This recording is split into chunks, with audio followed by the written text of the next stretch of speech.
Yo, what's up? For only $100, I promote whatever you need on my social medias and my website. That's my Twitter, Facebook, Insta Stories, YouTube community, and my website, like I said, which you will be featured on www.doggiediamondstv.com. Hit me up on Instagram at Doggie Diamonds for your promo. Serious inquiries only. Must be Cash App ready. Let's get to it. Switch it up today. I'm going to switch it up today. Just so y'all know, y'all got to see that live on the screen. YouTube.com/DoggieDiamondsTV. Let's get to it. We can switch it up. We got mad music. That's easy. That's the easy part. The music is the easy part. We got that. We got the music. All we need is the people and the support. So without any further ado,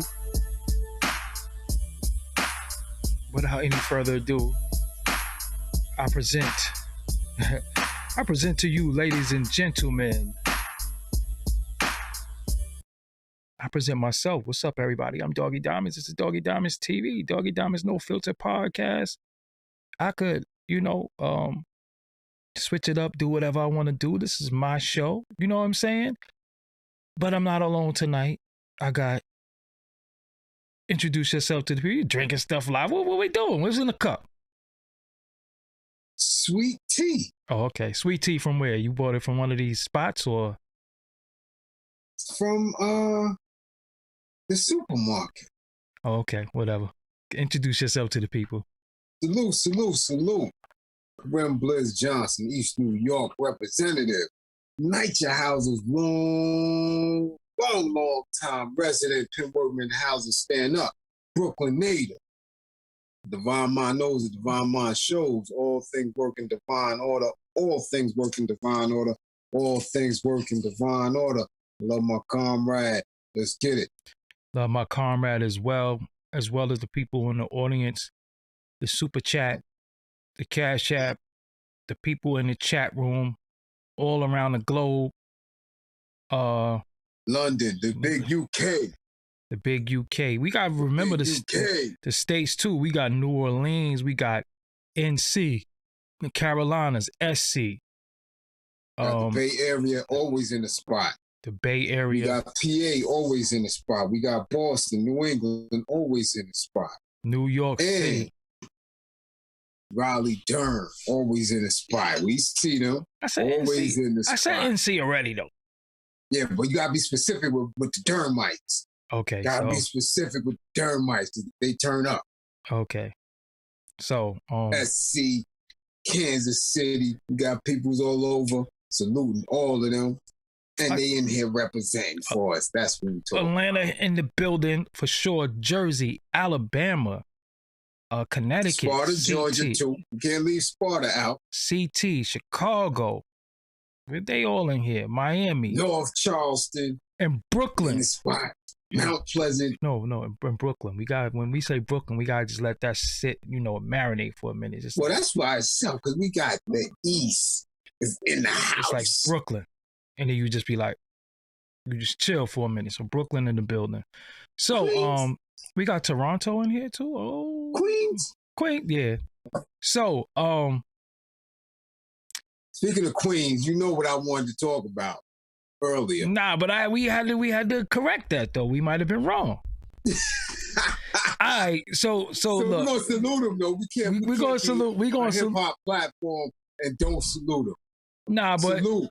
No, but look, you were kind of going to go rogue earlier today. You know what I'm saying? Because I'm saying I don't believe it. So, all right. But we're going to salute to G-Unit's own Tony Ayo.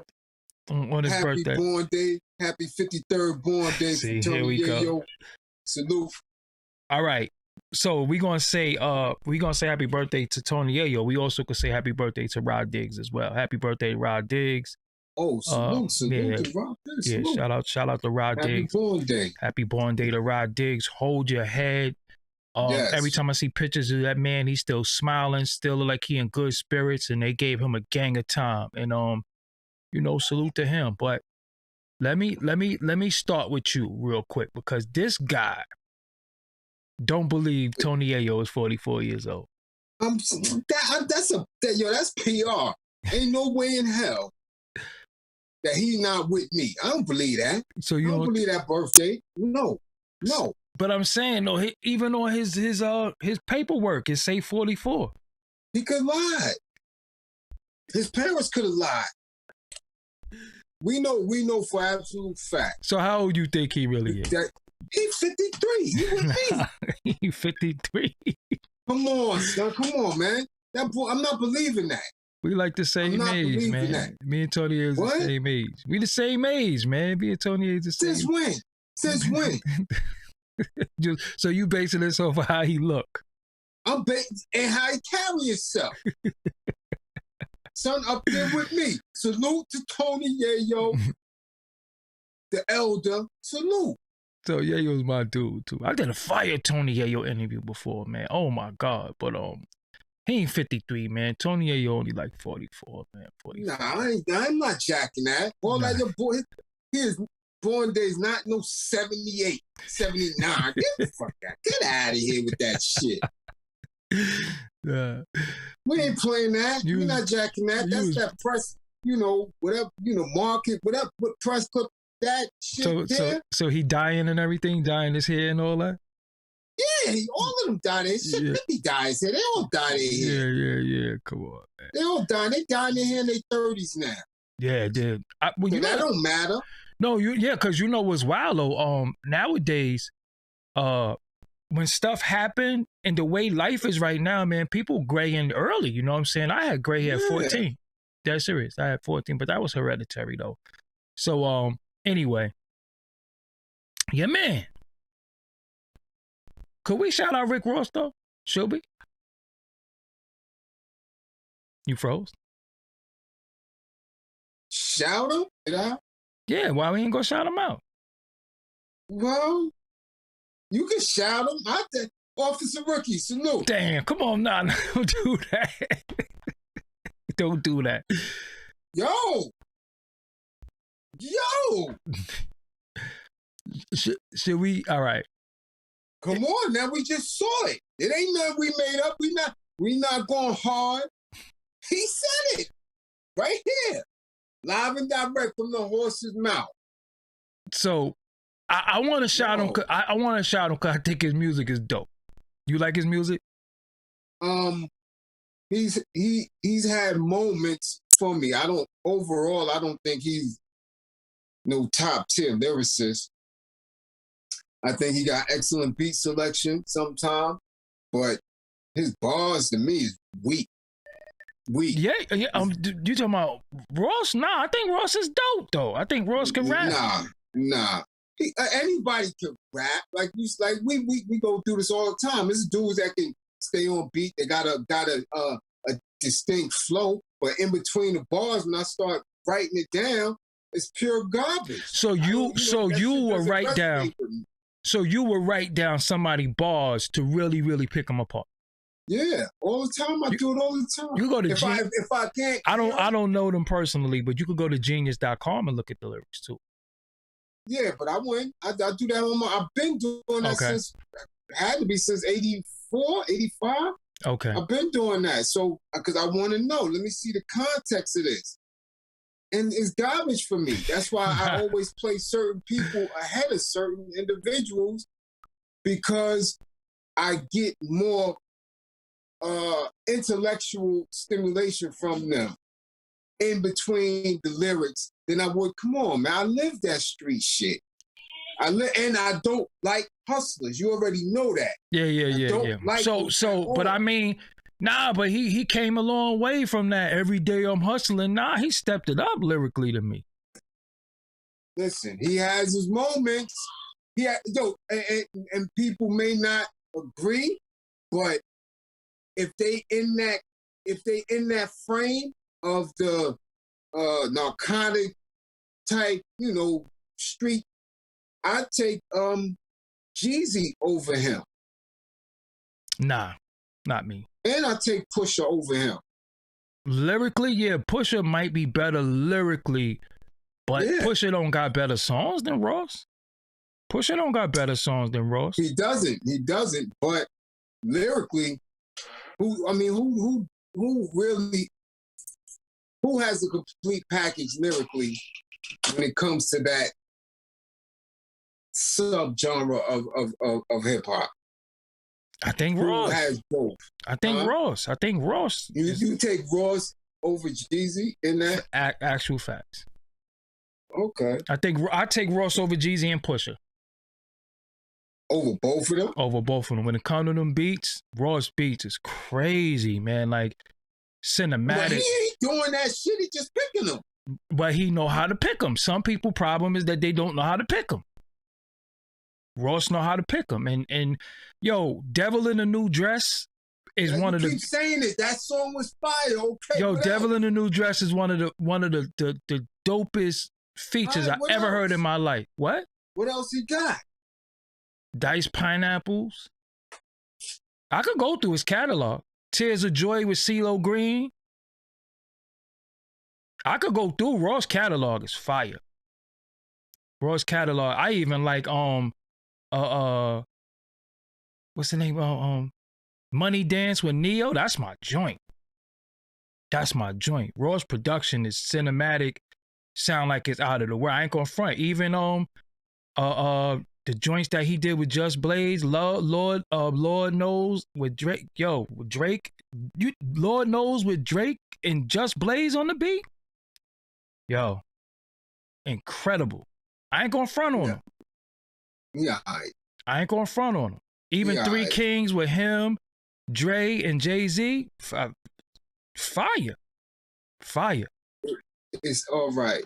But Devil in a New Dress is what's convinced me. Like I was like, that again. Everybody good for a few. But he got 20 though. He got 20 in the verses. No 20. He smoked 2 Chainz easily. Huh? He smoked 2 Chainz easily.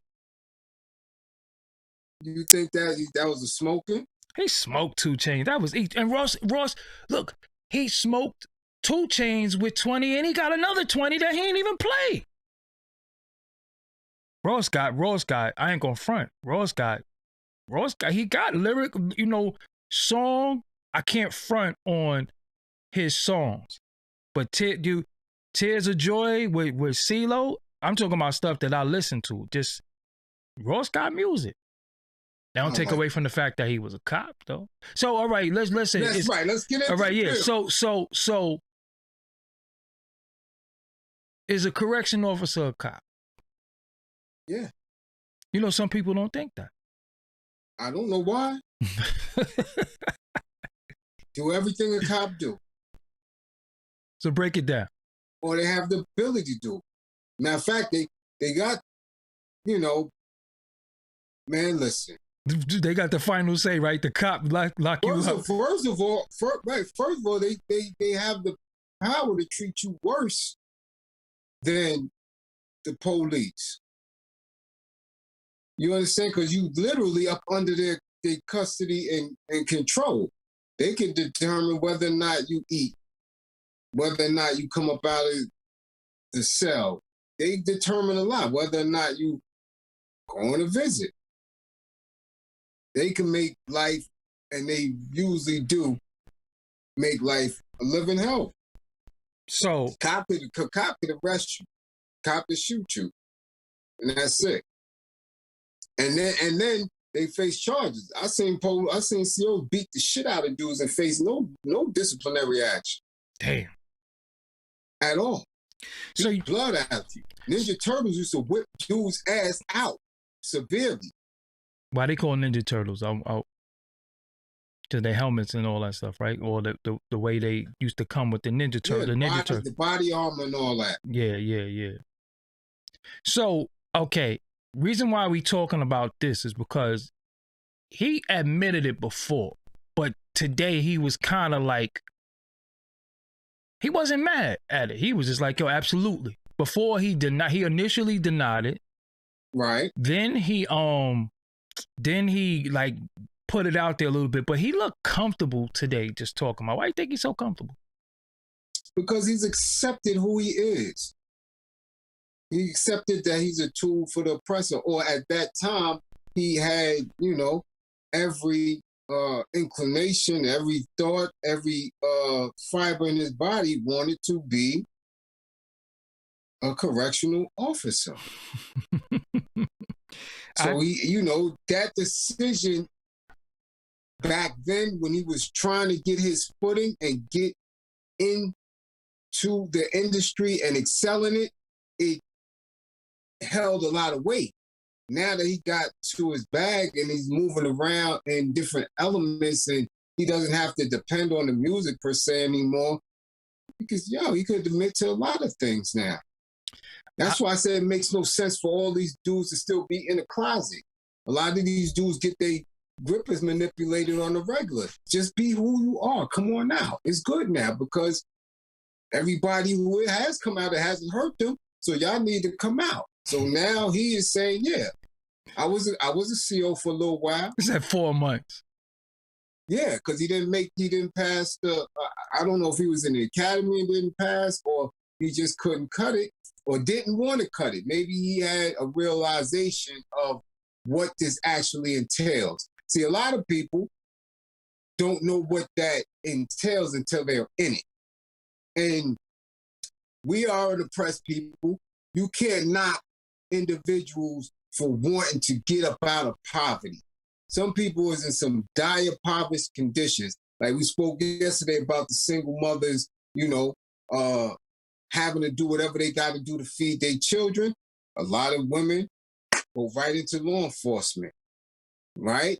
And then they get in and they see exactly what it entails, that they also are oppressed within that there's racism within the department. The effects of seeing nothing but Black and brown people coming through the jails. Some women can't take it and they break out. They like, nah, I thought I could do this. I'm out of here. So again, you can never knock somebody from getting up out of their conditions. I get that. But when you make these decisions, and us being of, who we are, we hip hop, we urban, we in the street, we again are raised up under certain ethics, that's usually the absolute last choice that some of us would ever take. Even when we play tag, nobody, cops and robbers, nobody want to be the cop. Facts. Right? So that's usually the last. Now, there are others of us who that's their first choice. And they getting in there and they worse than anybody. You understand? So he might have went in there believing one thing, right? It's like, I can't front. I went in the army. I thought seriously that I could go in there and get arms. That's what I believe. You thought you was going to get you a burner, you go home and get the ratchet? I'll get burners, I'll come right back. I'm going to do my thing. I'm going to flood y'all with some burners, I'll be back. Mm-hmm. I didn't go in there on no patriotic shit. No, I thought I was going to get burners. And then when I got in there, might as well stay now, because the first time I went home after my initial break, everybody was locked up a day. Mm-hmm. So it's like, yo, let me just go finish it out. And I didn't go in there believing that I was upholding the flag or anything, or that just going in there was a detriment to our people, unless you're coming to do like the brothers in Vietnam did. They came home, got right into the Panthers, things like that. Mm-hmm. So he could have went in thinking he was doing some good, or so impoverished that, yo, let me go do this, get on my feet and whatever. And then when he found out what it was, he backed out. My issue was the image that he created with this music shit, talking about how he was always balling and, the real Noriega and all this other slick shit that got half of the people in the industry that is his fan base believing that he was really that dude. Because I'm trying to figure out at what time you was doing all that. Because he said he went in there when he was 20. So when was you balling? You was 16, 17, 18 balling and decided to go be a CO? Well, he said one of his old heads advised him to do it.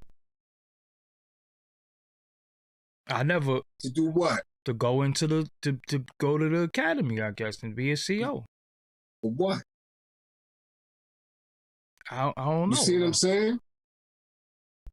I'm confused because if I'm on the street and you trying to clean me up and tell me to go get a 9 to 5 and go get a job or whatever, once I do that, I'm not coming back to the street. You know what I'm saying? Because if you listen to your old head, he trying to get you off the street, and then you go do the ultimate, and you have to admit too, to be a correction officer, you got to be clean though. You got to have a clean, that background check is extensive. Exactly. They do a thorough, especially up here, they do a thorough background search. Like, you can't, I explained, I have many family members that went through the academy. Both. Corrections and police. And in that process, you can't even speak to none of them if you got a jacket on you. You understand? So that means, again, I question your street cred because you was extra squeaky clean. Have to be. Right? I know even in the service, when I went in the service, again, I thought I was going to get arms. They gave me the extensive backup shit. I couldn't even get certain jobs. I couldn't be no MP or none of that shit. That's how I ended up being a combat medic. Yeah, you cleared for that, and you gonna be attached to infantry unit, but nah, you can't be over here. I'm telling you, they listen. From the onset, these individuals know who potentially people are or who they could become. So he was clean enough to make it through the academy and again, the hiring process. So when did you become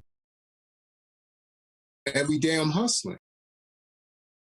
Or was that some fantasy Nas shit from out your window? Just scripting it, writing it. Because his face was butt-ass naked in that picture. He had no hairy face. He didn't. Well, his face was butt-ass naked in that Trina video with that tight-ass medium jersey. That's the one I remember. So when I see this other one after he got the Def Jam, I'm like, who's that? I said, that can't be the dude that was with Trina. Now you a boss?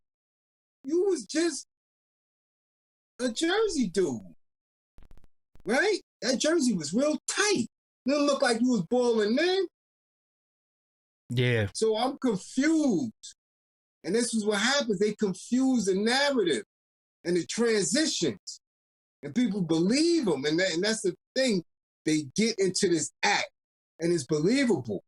And those who believe it, who really have no knowledge of that whole lifestyle, follow suit. So my thing was, see, I didn't really knock him for being a correction officer. It's a job. You taking care of your family if you had one at the time. And you was off the street. But when he got out and when he got caught, he was on some old, nah, that ain't me. Cause like, if you see the real video, he was like, nah, it ain't true. And Trick Daddy a sucker and all that, went all the way in. And Trick Daddy and all that, yo, Trick Daddy a sucker. He hating and all that. And it was like, yo, homie, you was the fuzz. You was the fuzz. Oh, listen, me personally, like if I was in that situation, if you wasn't ashamed of it, you wouldn't have lied. Right? You wouldn't have lied. So you obviously had to be ashamed of it because it didn't fit the image that you was trying to uphold. So what's real? The image or the fact that you was the police? Because we know that the police is real. So the image don't match. So this was my thing about it too.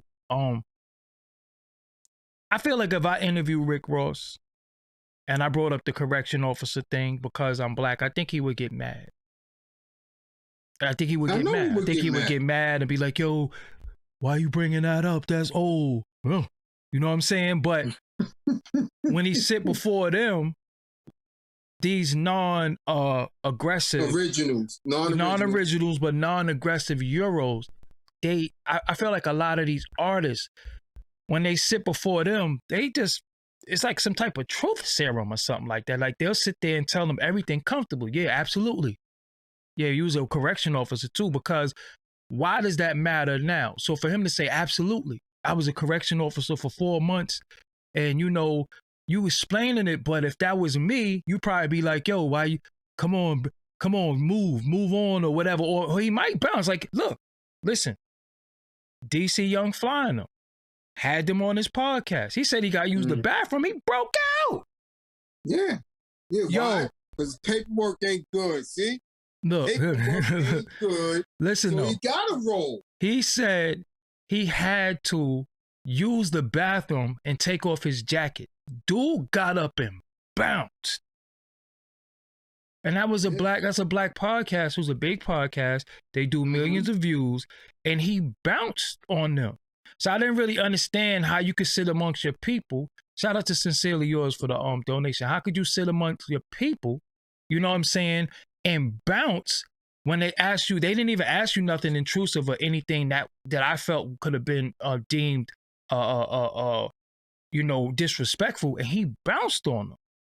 But you sit before them and be like, yeah, absolutely, I was a correction officer. And I'm like, first of all, why is that a line of questioning? We all know he was. We saw the piece that the pictures wasn't real and all that. So that's my issue with it, in all honesty. My issue is, yo, when you sit before people, because see, what people don't know, sitting in this seat as a black entrepreneur who's doing media is very, very tough, because a lot of times people take a lot of stuff serious coming from some of us, and it's a code that we're not supposed to break. Like, it's a certain line of questioning we're not supposed to ask. It's just certain things we're not supposed to do, because come on, man, you street this, that, and the third. But when they go and sit before them, they answer any and everything, and to our detriment, trying to uphold this code that don't really exist, or this code that's put on us, and these stigmas that's put on us. We don't get some of the answers to some of the questions that people want to know. I would want to ask, yo, when you became an officer, when did so you saying because you couldn't pass the physical and you was late, it didn't work out? Like, I ain't buying that.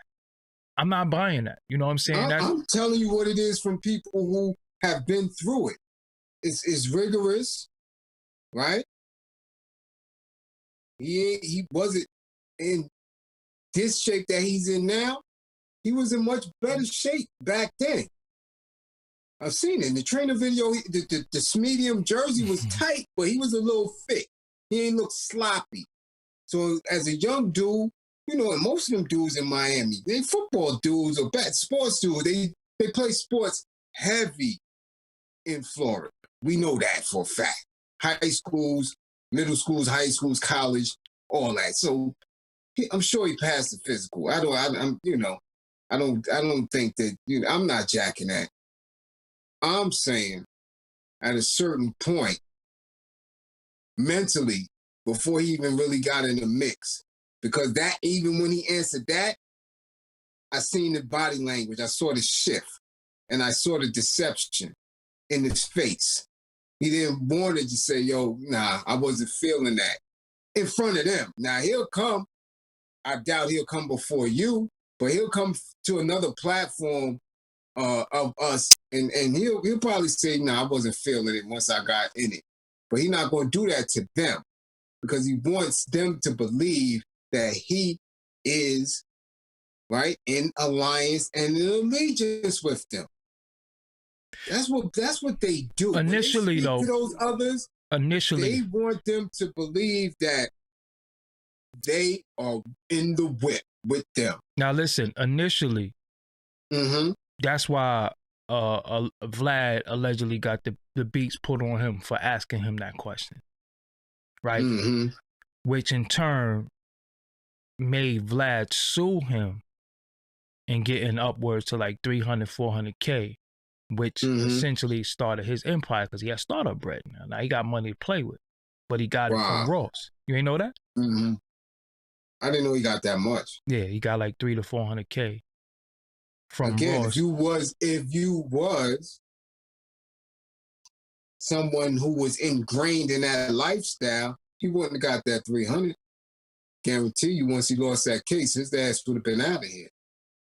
No, he was, but you can't just whoop somebody's ass though. You know what I'm saying? Like you, and again, I'm not talking whipping nobody ass. When you talking about you the biggest boss and you copying from Noriega, the real Noriega and all that shit, ain't nobody taking 300 from me. Nah, if you go to court, yes, you are. I know what you're saying, but if you got to go to court. Right. But look at this though, right? Now let's look at the flip side. Now, if I was a individual, that said, "Yo, was you a cop?" and dudes whipped me out, right? And dudes beat me up. Right. They say they beat Doggie Diamonds' ass, and I sued for $300,000 and got that. What would dudes call me?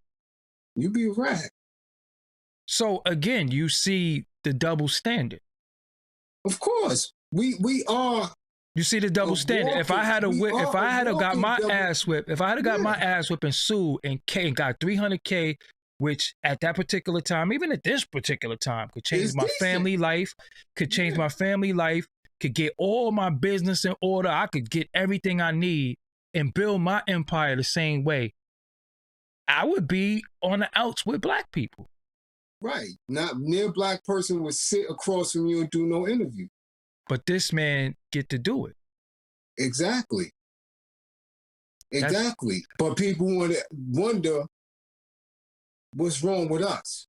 Yeah. Why the anger and the animosity towards each other? Because again, we live through microaggressions. We live through double standards. We live through these false narratives of some bullshit codes.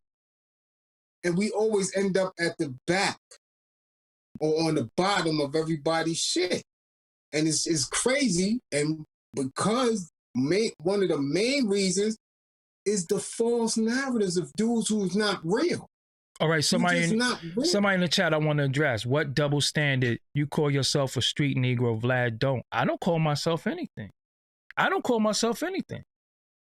The issue is I'm an individual that's from the streets, that's forced to live by a street code because I'm from the streets.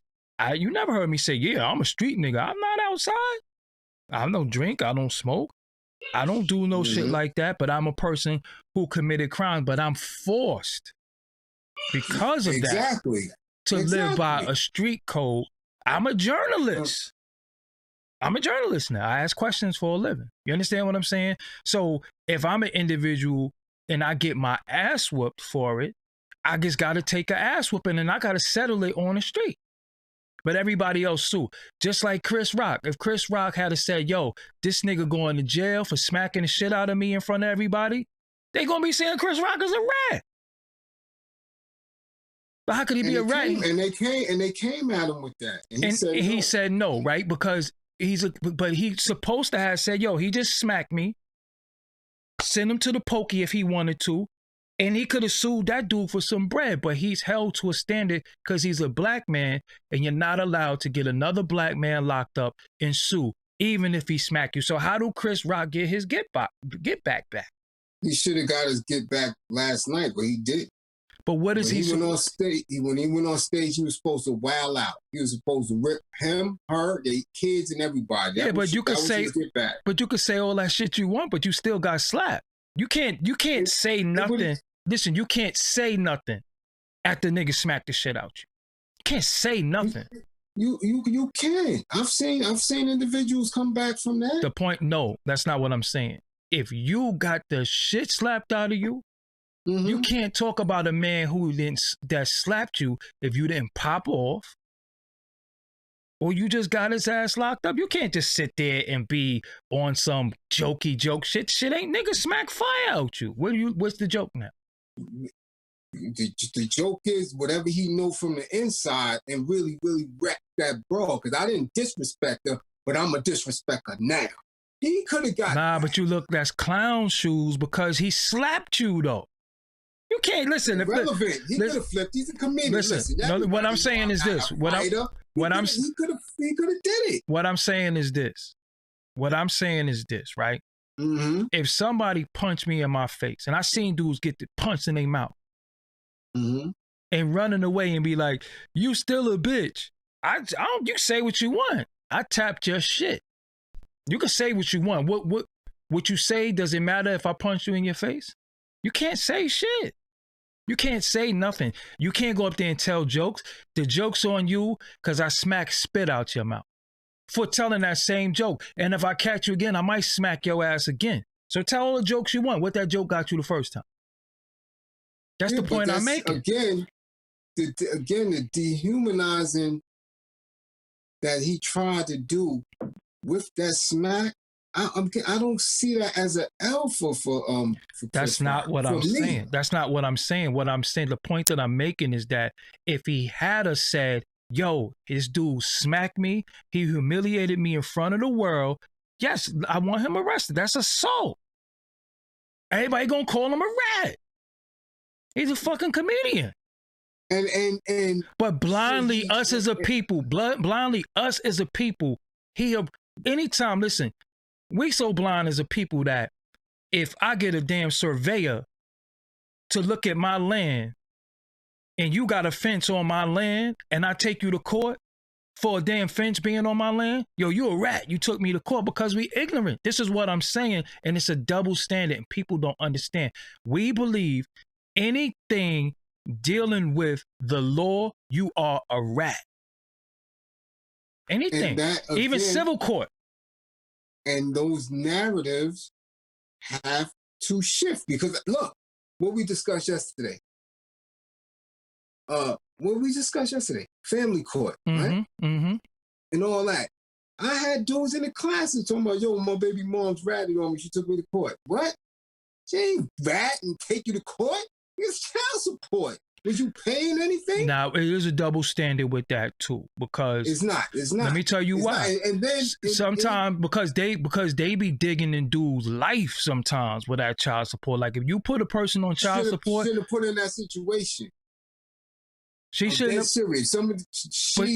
She put herself in that situation too, though. How? Because she had a baby with you. Some women, no matter how much you give them, it ain't enough. They putting you on them papers.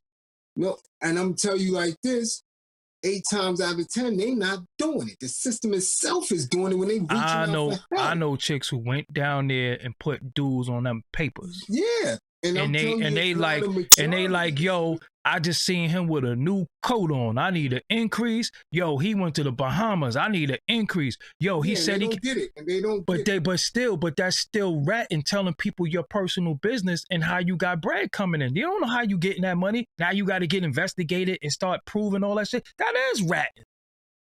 That is ratting. You ain't supposed to say, yo, he just got some new shit. I'm going down there to ask for more money because he took a trip or he bought his new girl an engagement ring. I think he got money. That's not the majority. I'm talking about initially. The cases that I'm talking about is putting them people on you.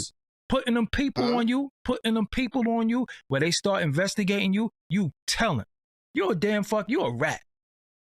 Them bitches be rats. Hold on. Bitches be rats too. Manipulate a young broad. Now she 19, 20, 21 with 2 kids from him. He's in the street getting all this money. She out there trying to split a half an egg between 3 kids. She's supposed to hold that? That's not what I'm saying. That's not what I'm saying. You put him on the papers that you got to put him on. Y'all work that out. Okay. Initially, that's not telling. But the minute a man get $1 over more than what you think you should get, you going to tell on him, you going to try to get more money, an increase, and then they start digging in his shit.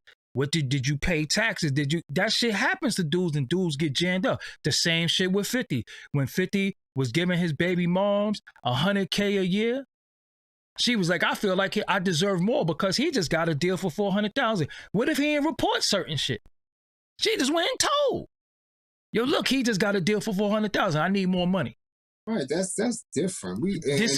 That's what I'm talking about. Because I'm telling you, listen, I know situations where women have went and said to them boys, look at the pictures, putting dudes IG, he on vacation. How could he afford vacations? And they like, yeah, how could you afford that? She want an increase. I'm telling you, that's telling. You ain't supposed to listen. You work out what you gonna work out, right? You could go for an increase, but when you start showing man Instagram pictures and saying he just bought a new car, how could he afford this and all that? You are telling. Straight up. You telling. Because at the same time, you telling. I said bitches, that's right. If you don't like it, it is what it is. Those are bitches for doing that. If you do some bitch shit, you a bitch. Male or female, bitch. Don't got nothing to do with no gender. Bitch is not a gender. Bitch is a fucking behavior. So I'm telling you a case that I know. Where nigga baby mother went down there.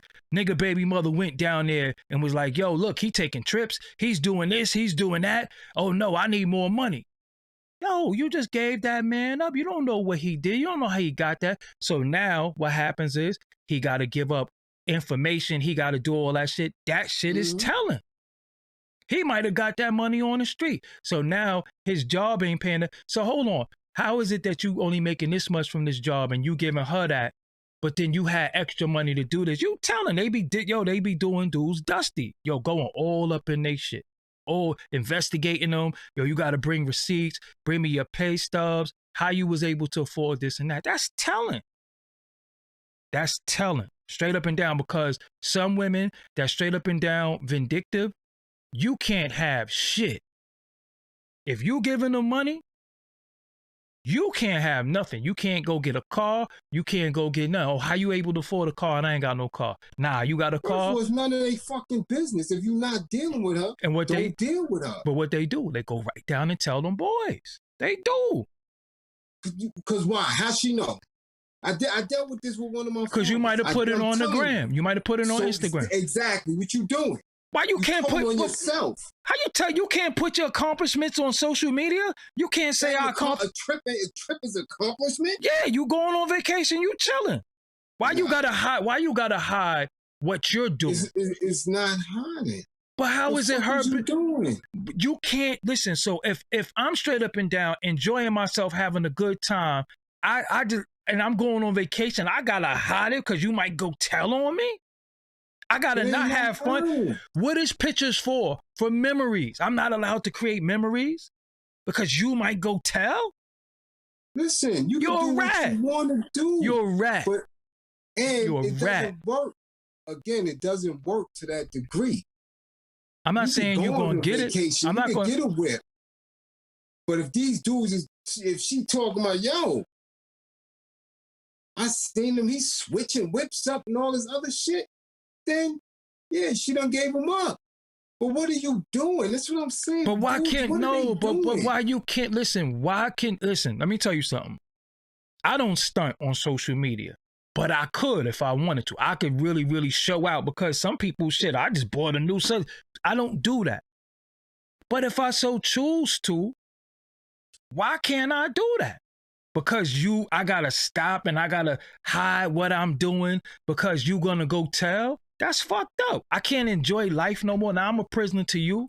I gotta sit in the crib eating oodles and noodles now because if I get lo mein one day, you gonna tell how he bought lo mein. And chicks be doing that shit. Yeah, that shit ain't gonna hold no weight. The judge get rid of you. The fact that the fact that matters, they might get rid of you, but you still gotta go down there. They still gotta go down there. You still gotta go face the music. Again, we going back to the initial conversation. Know who you laying with. Cause you laying with some broad that got that up in her, you done all. But everybody say that. But everybody, listen, man, in relationships, we just got to keep it real, man. Some people send a representative. You can't always tell from the gate. Sometimes it takes 3-4 years for that true person to come out. And that's just the reality of it. You don't know nothing about who this person is. Everybody send a representative. Oh, that's why. And it shouldn't be going, so they shouldn't be raw.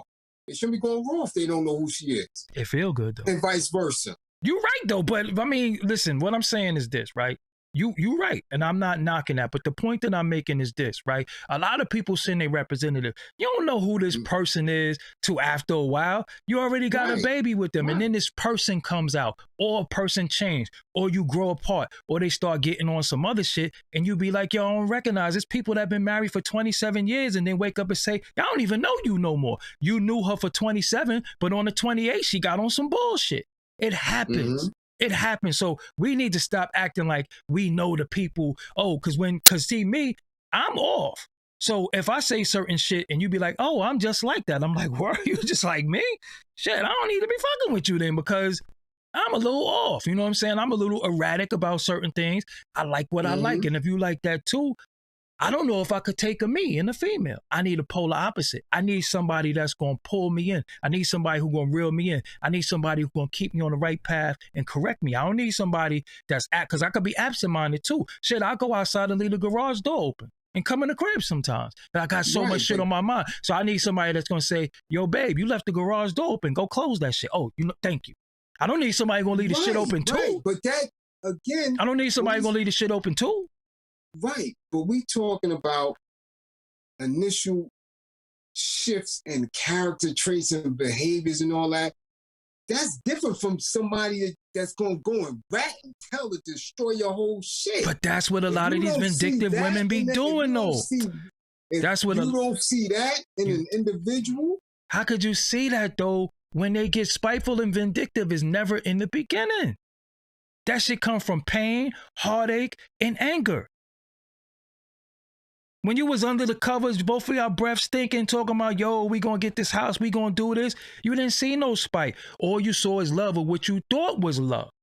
You understand what I'm saying? And then when somebody deviate from the plan, then you start seeing that evil motherfucker that you didn't know exists. But here they are now. You don't always see that shit.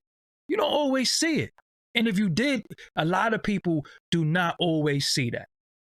It's some women who are batshit crazy, just like it's some dudes who are just straight up and down opportunist bum ass dudes, and you don't know that because he might have a little gig, he might be doing his thing, he might buy you flowers, he might do that shit forever, but the whole time he got another chick on the side, he got a double life, he got all that shit. You don't always know.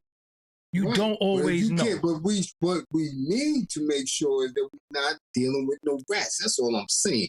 Rat characteristics is a rat characteristic. But when do you know they are rat? Shit, I know people rats. But when do you know they are rat? Initially, I can see it. I don't fuck with no rats. You know when you know they are rat? When they tell on you. Nah, hell no. Listen. I hear rat tendencies. I see rat tendencies. Some people, you find out who they are when it's already too late. Now let's put, if you a female who fuck with a dude who got a few baby mothers and he got 3 baby mothers, guess what you gonna be? Number 4. So that you set yourself up. Right, Sierra. You set yourself up for that. So I don't feel bad for you. But if you did everything you needed to do and the shit just didn't work or whatever the case may be, and then now we wore the roses and everything that you trying to do is to take me down and take me out because, some people can't handle getting cheated on. They'll never get over it. Never get over it. Oh, you cheated on me. I'm ruining your life because I was humiliated and embarrassed. So I'm out to get you. You understand what I'm saying? You got a baby with me. Listen, you got a baby with me. You know what's the biggest shit with women? You got a baby with me and you went out and had another baby. Fuck your new baby, even though your new baby is a sibling to the baby that you already got. But I don't give a fuck. They never gonna meet each other. You're never gonna be around each other. And if they get a certain amount of child support, I don't give a fuck if you can't support your other kids. You gonna support mine. I don't care how much child support you gonna pay. I'm getting mine. And I don't care if your other kids don't eat. Fuck your new kids. And that's how some women be. Some dudes be like that too. Y'all don't give a fuck about that nigga and your new kids. Right. You understand what I'm saying? That shit be like that. You know what I'm saying? So a lot of times you don't know what you dealing with when you're dealing with it initially. Then when shit hit the fan, you like, yo, hold up. You done turned into goddamn psycho in this motherfucker. You done pulled the shower curtain back with a knife. You don't know until it happens. You got rocked to sleep. And many of us, many people walking got rocked to sleep. You know how many single people it is? Why is everybody single? Well, again, no purposeful living. And you pick the wrong motherfuckers. But again, you're single because you traumatized and you scared. You don't want to pick a wrong motherfucker. That too. You're scared. Everybody's scared. That too. Yo, why you keep saying you don't even have kids? You don't know what the fuck I got. Shut up, man. Shut up. Your kids is mine. All kids, all children are mine, whether biological or not. Because I don't let no baby go past me hungry or without. All children is mine, especially in my community. So shut what they call a fuck up. All children are mine. All right, so There's no such thing. There's no such thing as somebody being biologically your child when it take a community to raise all children. Biologically, they're yours, but when you're not around, who's their father? The community. The community, stupid. Holds it down. People be dumb, man. Yeah, so now... If somebody smacked the shit out your kid and I'm outside, you gonna be like, damn, yo, how you let him smack my kid? I gotta be the father to them, right? If they crossing the street and gonna get hit by a car, right? Should I let your kid get hit by a car? Or should I do the fatherly thing and say, wait? So shut up. Exactly. So a lot of people don't get it. You know what? I'm just gonna get some of y'all up out of here. That's what we do. Right. But let's get some people out of here. We went so way off. But again, the correcting pieces, when we come with that, and the false narrative, again, that's behind that, these images, we have to start dispelling the truths. We have to, and that's only through dialogue and discussion, because that fake shit is what got everything turned up and over. I'm serious.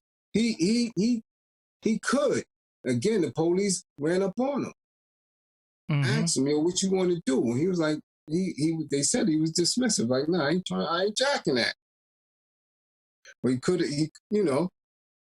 why? I don't know. Only we'll know when he said it out of his mouth why he didn't tell. I mean, I think he didn't tell because of how he's going to be perceived. But most of us are not his fan anyway. Like, he doesn't have us as a fan base like that. So he would be perceived as closer to them anyway. Remember, he let them call him the N-word right in front of his face.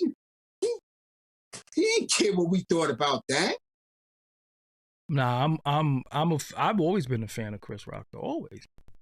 Since how much is it for one rib? Straight up. Right, I told you, yo, I got the first autograph. People was telling me up until a few months ago, that shit ain't worth nothing. Now let's see how that is worth even more. I keep telling that. So my thing is this, right? So when we dealing with a person like Rick Ross, right? It's his past, and we should just be like, yo, nah, you know. Nah, I already said the last time we had a bill. No, you was gonna be a cop. You took an oath to get in the academy. Took an oath. You swore an oath. You ain't swear no oath to hip hop. That ain't in there. You said to uphold the Constitution of Florida or whatever the hell, whatever you was going to do, is county or state correction officer. You took an oath. That oath wasn't to melanated people. That oath wasn't to Moors. That oath wasn't to Haiti. That oath wasn't to hip hop. That oath was to them people. And you felt that because you had to say it. You manifested. You made an attempt to do it. So I'm supposed to believe now that you a hustler? But I'm supposed to believe now that you are dedicated to hip hop? So let's put it in its proper perspective. You also was in the military. What's the difference? Big difference. Explain it. For some people that might say that. You don't have to, especially when you're Muslim, follow any of those guidelines as far as taking an oath and swearing allegiance. Simple as that.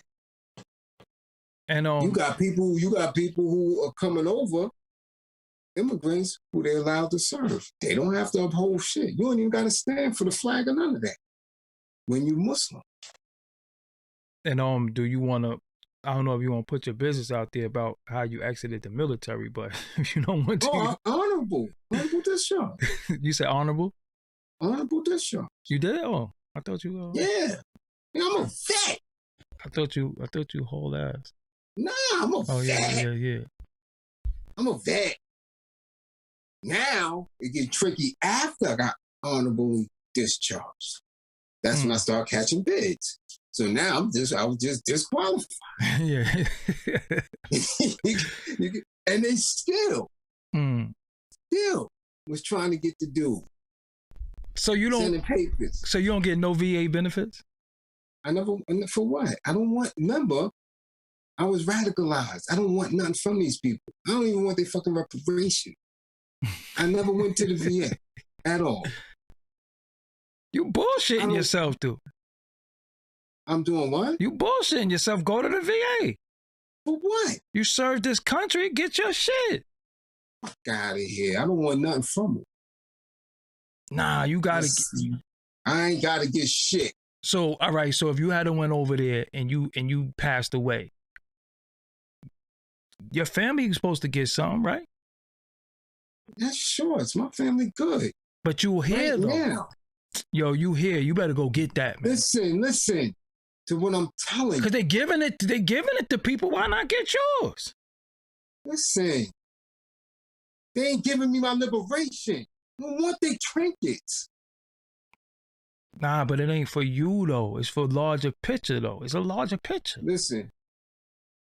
I want nothing from these people, man. Nothing. So get that shit and give it to me. I can't. You're not my boy.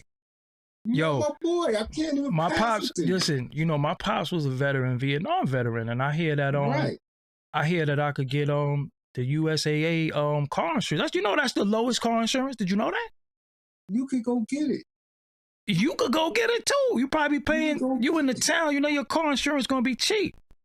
My car insurance is cheap right now. That shit not like USAA. That shit gonna be cheap. We pretty low for inner city. Oh, we pretty low. See, I know where you at with it. I know where you at with it. So you like, yo, I don't need it. I don't want nothing from them. You know what I'm saying? I know that, but nah, man. Like Kelly Mills said, you got to get that checky check. She just trying. She know. Listen. Yeah. Me and her got something going. She just trying to get woman. Nah, I'm just saying, man. Well, I got shorts. You riding or not? If you did this is what I'm saying. If you did the time. Yeah. If you did the time and you served, get what you deserve for serving. That's what I'm saying. Listen, I did a bid too. What I'm supposed to get for that? You was a damn criminal. Nobody told you to do that shit. Listen, don't matter. You enlisted on your own. You ain't enlisted in jail. Listen. What do I get back for that? You don't get shit because you did criminal acts. You paid your debt to society. That's it. And what? It's not a criminal act to be in the military? Depend on your perception. Break it down, though. I'm serious. I'm saying we know that they do crime all across the planet. So you feel like, all right, so this is what I'm saying. So let's make it make sense. You feel like being in the military was kind of foul because they could have sent you over to harm people that ain't do shit to you. Very foul. I told you I was there when the war broke. The first Gulf. Then when the Berlin Wall came down, I was right there. I was in Germany. And any given time, if shit would have flipped, now what? Because anything could have popped off. The first Gulf War, they could have sent me over there. Then what? I'm a Muslim and I got to kill my Muslim brother? For what? Them Arabs ain't your brother. Rakim already said it. Me and Hussein praise the same, and this is Asia from where I came. So what the fuck am I doing? Them Arabs ain't your brothers, though. Listen. They ain't them. What's the difference between them and them? A lot. Arabs is just as bad as them. Listen. You don't think Arabs are just as bad as them? Some may be worse. So smoke them. I ain't with. I'm not gonna say. Yeah, say I'm not with. I'm not gonna say. I'm not with you know, going the way they bombing the innocent women and children and all that, the civilians. I ain't with that. So I get it. I get it on that. But I'm just saying, and I don't believe that these new age Arabs are what they making them out to be. So let's correct that. You understand what I'm saying? Because historically they did a lot of foul shit to us, you know. So now we're just they're making us believe that it ain't historically. Them dudes, how can them guys got babies all in the projects and they don't take care of them? Oh no, they got seeds everywhere. Everywhere, okay. So it's listen, these wars. So you don't want to kill them? You don't want to kill them for leaving babies in the hood? Most definitely. So kill them to get your money. On my terms. Got you. I'm not nobody doja. And that's what it is. Got you. So when you correction, police, in the service, you a doja for somebody that don't care nothing about you. Simple as that. Damn. So therefore, thus, I don't want shit from them. I ain't your doja. I'm a soldier for my people. And we can do without them. Simple as that. We'll find a way. I don't need your motherfucking benefits. None of that shit. I get sick, nigga. I got herbs and berries. Don't need y'all shit. Oh man. I feel you. You know what I'm saying? That's you know, that's your stance. I can't. I'm saying we break it down all the time. Yeah. Again, people have choices to make. But if you're making those choices based on things that you don't understand or narratives that you didn't put the play in, you dig, or inherited beliefs, you may be making the wrong choice for a lot of shit. And again, he said somebody whispered in his ear, an elder told him to be a CO. He took that directive and went in there. Now, I'm supposed to rock with somebody who really wasn't firm and saying, well, this is what I want to do. Somebody told you you was a doja and you went up in there.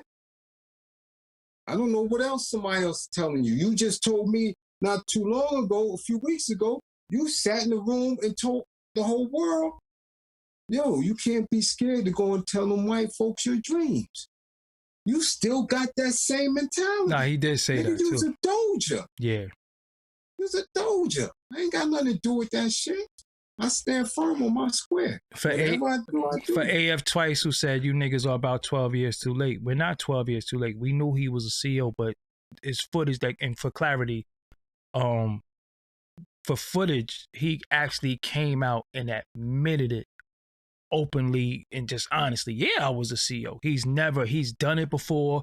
He tapped at it, but this time he actually was like kind of proud. I never seen him proud. So don't and audio. So don't think.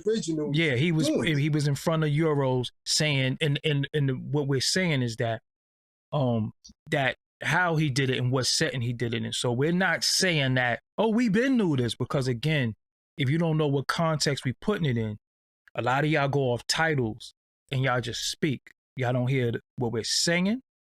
Y'all don't hear. And let me find it for y'all really quick. If I'm allowed. Coming in on $500 million. Yeah. Let me, if I'm allowed to play it, because I don't know if they want to act full on here. But so I'm gonna try to find it and play it.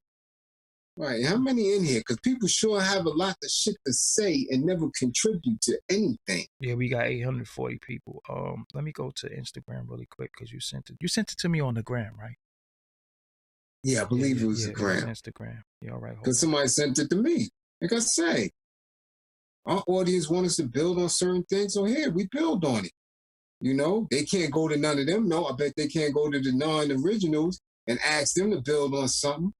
They can't go to the Euro and ask him to build on something. They can't even go to these sucker duck dudes and ask them to build on something, then come talking crazy in the bill. Hold on 1 second. Let me go to it. Were you a correctional officer? I was, yeah. So going all the way back. When was that? How long ago? Maybe when I was 20. 20 years old? Yeah. What kind of people were in there? You know, I didn't really get to. So did you hear it? Because I'm not going to play it all. Were you a correctional officer at one point? I was, yeah. So going all the way back. When was that? How long ago? Maybe when I was 20. So yeah, he, you know, you can look at it. It's on Hip Hop Wolf. Instagram page. So it's not that we're late. We're talking about the context of how he has no issue with just saying it now, but people have gotten beaten up for asking him. Big Tigger had got put in a compromised position. I'm pretty sure. Well, no. Rick Ross story really quick. Real quick Rick Ross story. So DJ Khaled had a video shoot in Brooklyn, which they love to say Brooklyn, but it was in Williamsburg, North 4th somewhere. So, we don't consider that Brooklyn. So what I did was I went to the video shoot and I'm like, I'm going to get footage. So when I went to the video shoot, I had my camera and I was like, look, I'm filming everybody. So that day, I still have a lot of this footage. I got Khaled. I was called there to interview Trick Daddy. So if you go on Forbes DVD, you'll see an interview with me and Trick Daddy where he said his mother got 17 kids by 9 different men. You know what I'm saying? That interview was out there. So when I went there, I seen Ross on his tour bus. So I'm like, yo, I'm getting on that bus. So I went to the bus to try to get in there, like, yo, who you can't get on? I'm like, yo, I'm getting on this bus. I'm interviewing Ross. Well, y'all got to bounce. This is my town. This is Brooklyn. You know what I'm saying? And I can't say I really deboed. They kind of like understood what I was saying. I gave them a little bit of credentials, and I eventually ended up getting on the bus. When I got on the bus, he was in there with Foxy Brown. So when I saw Foxy, that was it, because she was like, oh, so this is my brother, this, that, and the third. Then Nicki came on the bus. So if you look at his interview with me and Nicki Minaj, one of our many interviews, Foxy Brown is actually in that footage, right? Foxy Brown is in that footage, but she had an issue with Fendi, so we mirrored Nicki and took Foxy out, but you can hear her voice in there. So I end up getting an interview with Ross. He gave us the Forbes DVD drop. I interviewed Nicki and Foxy, and I interviewed everybody. Khaled, Fat Joe. I interviewed everybody. So when a lot of times when people be like, yo, I don't know you, I never heard you, I'll be like, yo, you lying, because I got footage with you. You know what I'm saying? Like, you lying, but this is when you had to be in the field and you had to see people. And that day, I saw Sub-Zero was there. Shout out to Sub-Zero was there. Smack was still doing Smack DVD. They was there. I got an interview with Mano. So it's the end of it. This is how Boo Boo TV started, 50's old site. So Boo Boo TV was starting. The only thing they had was the tape of Rick Ross' baby mother doing the that they put out there. Mm-hmm. So they needed something else to start the site. They hit us and asked us, do we got exclusive? So I gave them footage of Mano and Nicki Minaj arguing. That was my footage. I gave them that. You know what I'm saying? So me in this culture is so in a line with helping different websites with footage. I gave them that footage, Boo Boo TV. So when Boo Boo TV was popping, because Boo Boo TV was like they world star, This Is 50 was like their blog, you know what I'm saying? But I gave them that footage, you know what I'm saying? And that footage is out there too, you know what I'm saying? But so at the end of it all, what did the thing? So would it had been bad? Would it had been? That's not a word. Would have been so bad if he didn't come out as a drug dealer rapper? If he was Talib Kweli, would it have been okay? Hell no. It would have been much worse. How though? Oh, well, no, because he had being a CEO and not, it's still a 9 to 5, it's still a job. Nah, because you don't switch from one level to the next. You went from somebody who's in the street hustling to somebody who came out conscious. So no, I said CEO from being a correctional officer to rapping like Most Def for Talib Kweli. That would have been okay. Oh yeah, well yeah, because you made a transition. You found out what was wrong, and through your awakening, try to show some growth, right? Again, like I said, a lot of people may have went in the military for one reason, went to Vietnam and came back as a Panther. Yeah. You understand? It's because you seeing what the country is about. You seeing what the policies are about. They got black people over there killing Vietnamese who did nothing to them. Yeah. And it was at one point when the Viet Cong used to hit the brothers and tell them, this is not your war, go home. Facts. We letting you live. GI, go home, yep. Right, go home. Yep. Soul brother. Yeah. Straight like that. So again, certain paths awaken your consciousness. So you went in there to be an oppressor, an abuser, and come out and talk about you hustling, you big time, selling weight, pushing weight, materialism. You just continue in the path on another direction, still oppressing the people. So what are we doing here? But that's what they elevate. Anything that pits Black men, especially against each other, they elevate. Yeah. They throw that up there. That's the reason why the culture is in shambles. You know, he had a song called Here I Am with Nelly and Avery Storm. That was fire. I love Here I Am. That's another one of my favorite songs. And that's when the CO thing broke out. And they had like Def Jam kind of like backed off. They didn't know what to do. Like the PR didn't know how to combat this. And I give him credit. This is what I will give Ross credit on. When that happened, he attacked 50 Cent. He set it on 50. And this was unheard of. This was unheard of. And I don't care what nobody say. Anybody could get mad. Musically, he won that war against 50 Cent. 50 was clowning him with the cartoons. It was funny. But he was going in that booth, creating some of the craziest music ever at that time. So he fought, what I respect about him, he fought his way out of that by doing what he do. He went in the booth. You understand what I'm saying? So while you making cartoons and you putting on that curly, pimping curly and all that, he went in the booth and that was some of his best music. You know what I'm saying? That was some of his best music. Doggy, why didn't you ask Gunplay how he felt about this activity? Because I was talking to Gunplay about Gunplay. I don't, sometimes I don't talk people about other people. Like, what would you think about Ross being a correctional officer? What does that have to do with Gunplay? It just didn't make no sense to ask him that. You know what I'm saying? Hindsight is 2020. Maybe I could have asked him that, but at that time, our interview was so flowing about Gunplay.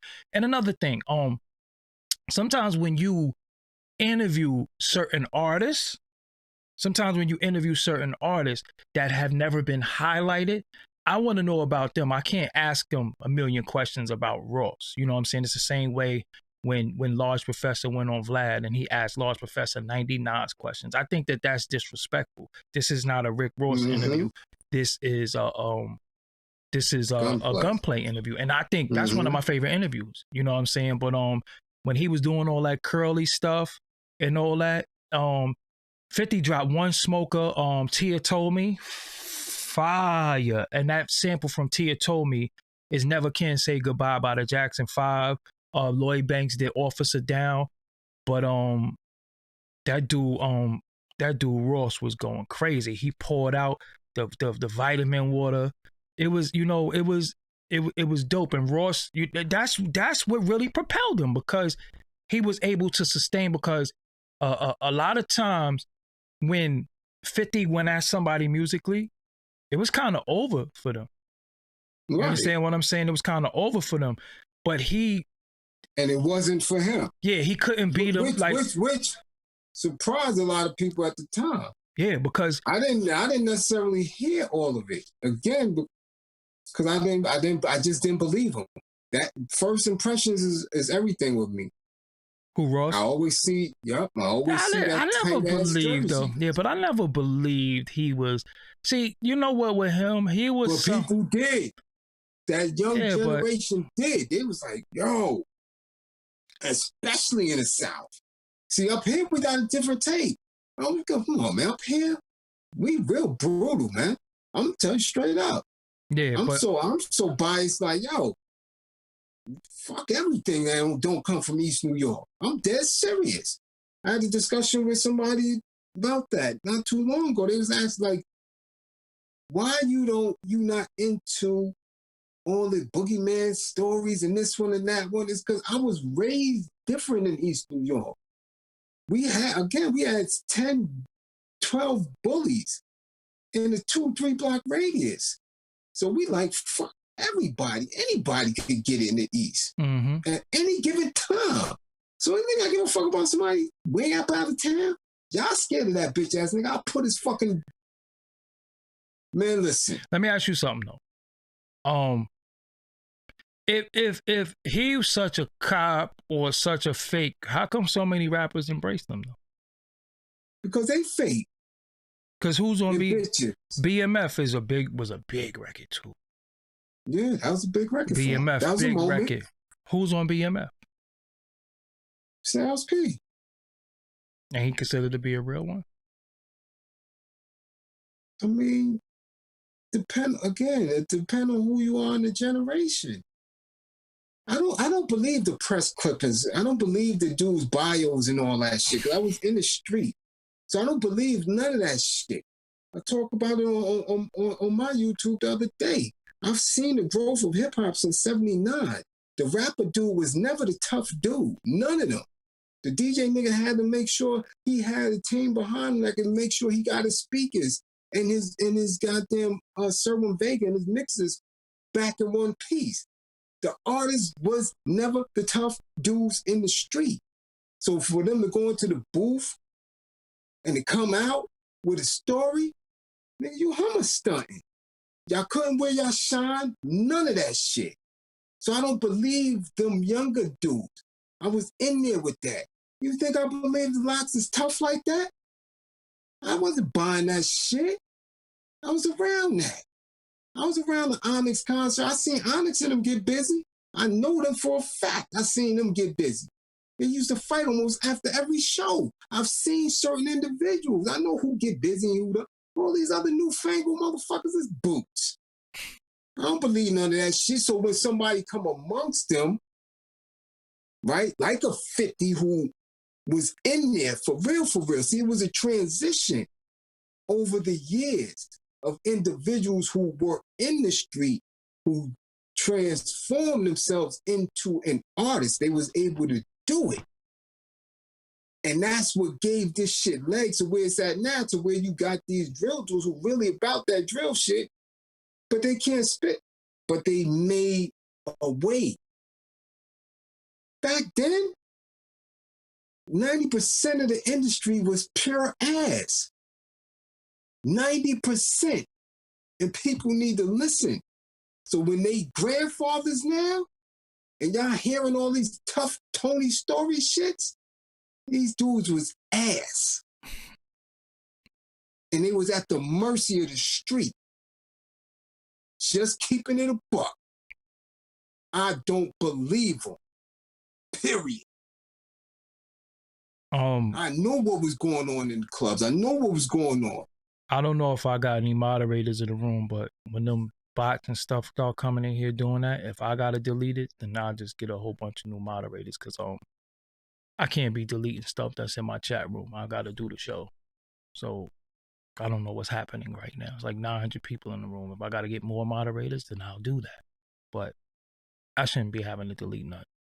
That's just all I'm gonna say. So I don't know if it just went past y'all or whatever, but most of the time it go past them. I've been on the other side of it, and you get so into how you're doing the interview and conducting the space that they get caught up too. So they may miss a lot. I've been in that space. They came in here twice though. It was a double dose. It was a double dose. I had to get rid of them twice. Okay. They'll be on it, but they dig when I'm in my bag, because they know I don't be bullshitting. And they be really ready for me to expose people, but I'm not going to put it out there like that. I'm just not. Well, honestly, we live in a world.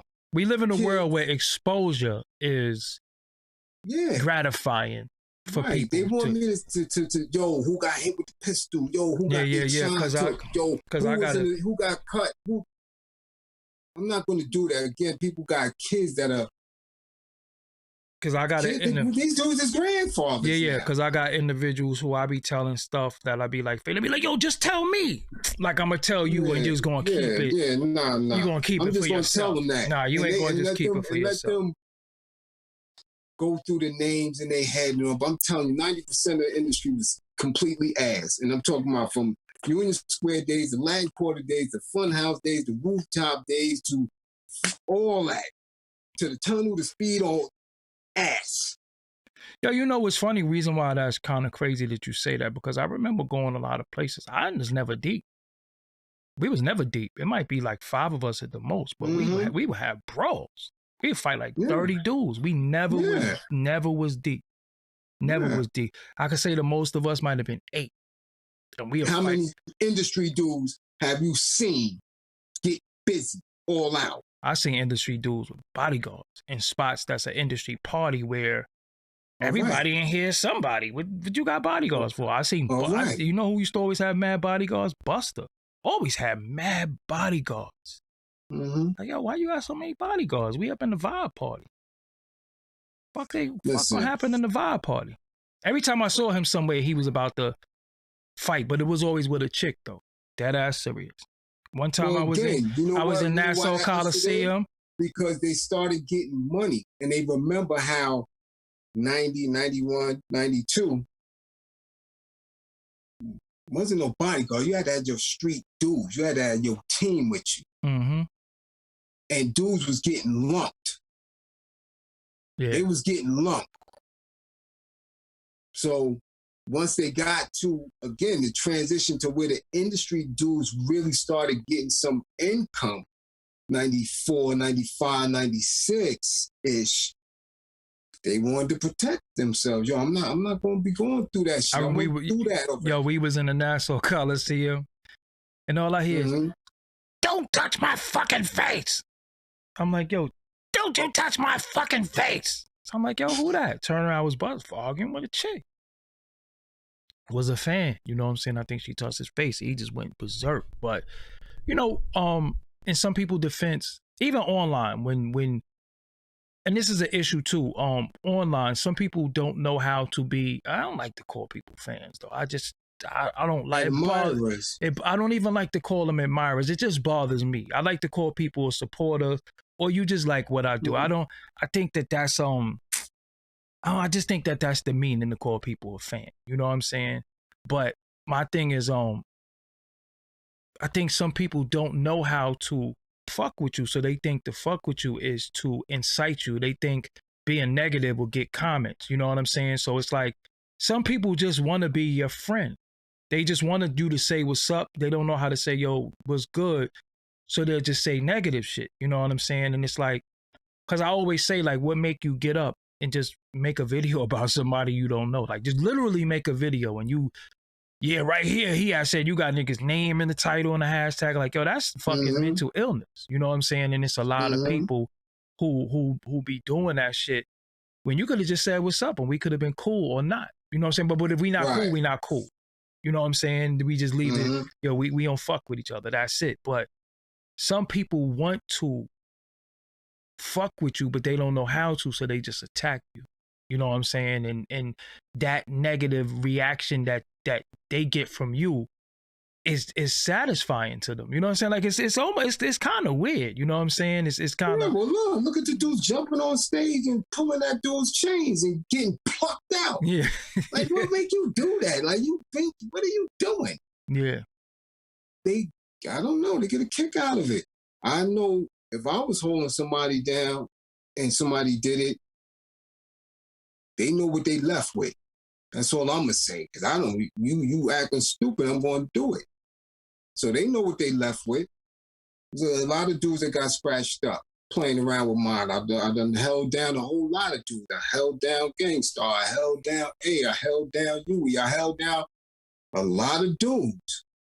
A lot of dudes. And it became, at one time, it was, I know I'm good because he's here. And every artist had a dude or two like me around them. And they felt good. And you can hear it.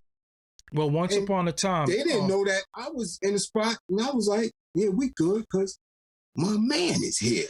You understand? Once upon a time, when we was doing the Come Up DVD, I didn't know that Jordan Tower used to run off of people footage and they pay him for a video and he didn't do. I didn't know all that shit. He don't edit.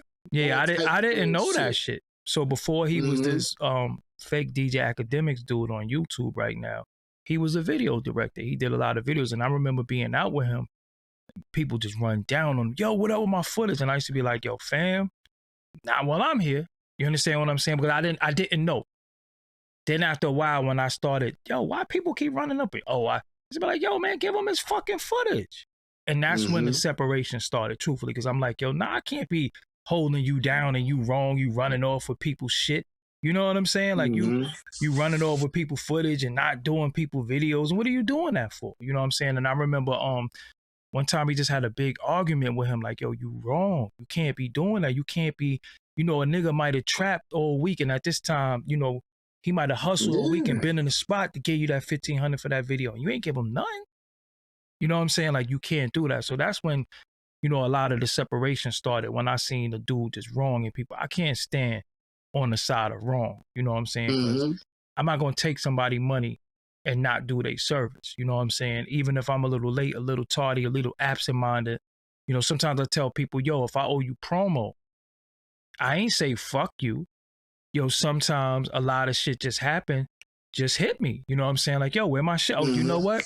I'm on it right now. Because, them DMs and a lot of shit get crazy. You know what I'm saying? Shit really get crazy. And for some of us who get DMs from various people, business and supporters alike, it get crazy until you show me that little trick you do. I ain't gonna say what it is to keep people DMing. Yeah, you got to. Yeah, because my shit be crazy. Yeah, you got to. And then again, you were dealing with it from a business perspective. I'm doing it for business and to, keep it therapeutic. So I do my little check-ins. You know what I'm saying? It get crazy. I know it get crazy for you because I don't have nowhere near that many subscribers. My shit get. And the DM get wild. Yeah, my DM get wild in the inboxing. But again, and it's not to shit on these dudes or tarnish them. It's just that the truth got to be placed in a proper spacing. We can't continue to have these falsehoods of what it means to be a black man. Stop fronting like being that being tough makes you a man. It just don't. It just don't. Some people don't have a fight in them. They just don't. So for them to create this super image and our people to get behind these destructive shit, because there ain't nothing good about no drug kingpin. It's just not. The fuck y'all praising that dumb shit for? I don't think nothing. But I don't think this is a segue. I don't think that that's ever gonna change though. It's never gonna change because it has to. But how could it change when dudes are sitting there watching BMF and Power? How could it change? Because there's no counter narrative, and people are not being held accountable for it. At one time, that here, right here in NYC, parents had the right to kill their kids. Straight up. Brought you in, that's where that terminology comes from. I brought you in and I'll take you out. There was no such thing as child labor laws and all that shit. They had to create that. They had to make that shit. Mm-hmm. Kids was in factories getting their arms cut off and shit. They ain't give a fuck. Yeah. They ain't give a fuck. Women didn't have credit cards. I mean, their own. Until 1973, 74. Your husband had to get you a credit card. People don't know that. And what stopped it? People started being held accountable because they was doing certain shit. E-Rock Ski, let me explain to you. You said what matter watching BMF. BMF is not about people who built up a society. It was about dudes who hustled and became kingpins. So the point that I'm making is that these depictions of black men getting money fast and getting fast cars, fast women, big houses and all that, that shit is very alluring. So as we say, yo, that gotta stop. Y'all gotta stop bigging these people up. How could you not fall in love with watching that shit and the allure to that? So again, you have these shows like if right now if it was say it was a movie about a kid who came from the hood who had some of the harshest conditions and made it from the neighborhood. It became a scholar, a chess champion, and overcame everything, shootings, death, jail. That movie would not do good. They wouldn't care. But when you start putting guns, drugs, ass, titties, and women, that is the allure to us. And they market and promote that and put millions of dollars. See, this is the issue that I try to explain to people. It's not that it don't exist. It's the independent fighting the major. You understand what I'm saying? So if they don't think that that's going to make money, they're not going to put no money in. See, they invest in our death. They invest in our destruction. That's why people with big mouths who talk dumb shit, death and destruction, always get a megaphone and a microphone. You know what I'm saying? If you going to go in there, they going to be straight up and down on some old nobody. Listen, one of the biggest, what about mafia movies? That ain't got shit to do with us, and we emulating that too. Yeah, well, we emulating that. See, they don't. What is the back and forth with that? Yeah, because people don't. They don't have to. This dude is still in jail. Yeah, this dude who they put his damn son in it, and Pops ain't get to raise him. What are we talking about here? You had somebody as prominent as a mayor's daughter caught up in that shit. But what good come out of it? What are we talking about here? Well, again, I think a lot of people in the hood don't have long-term thinking. They here for the here and now. So when you think about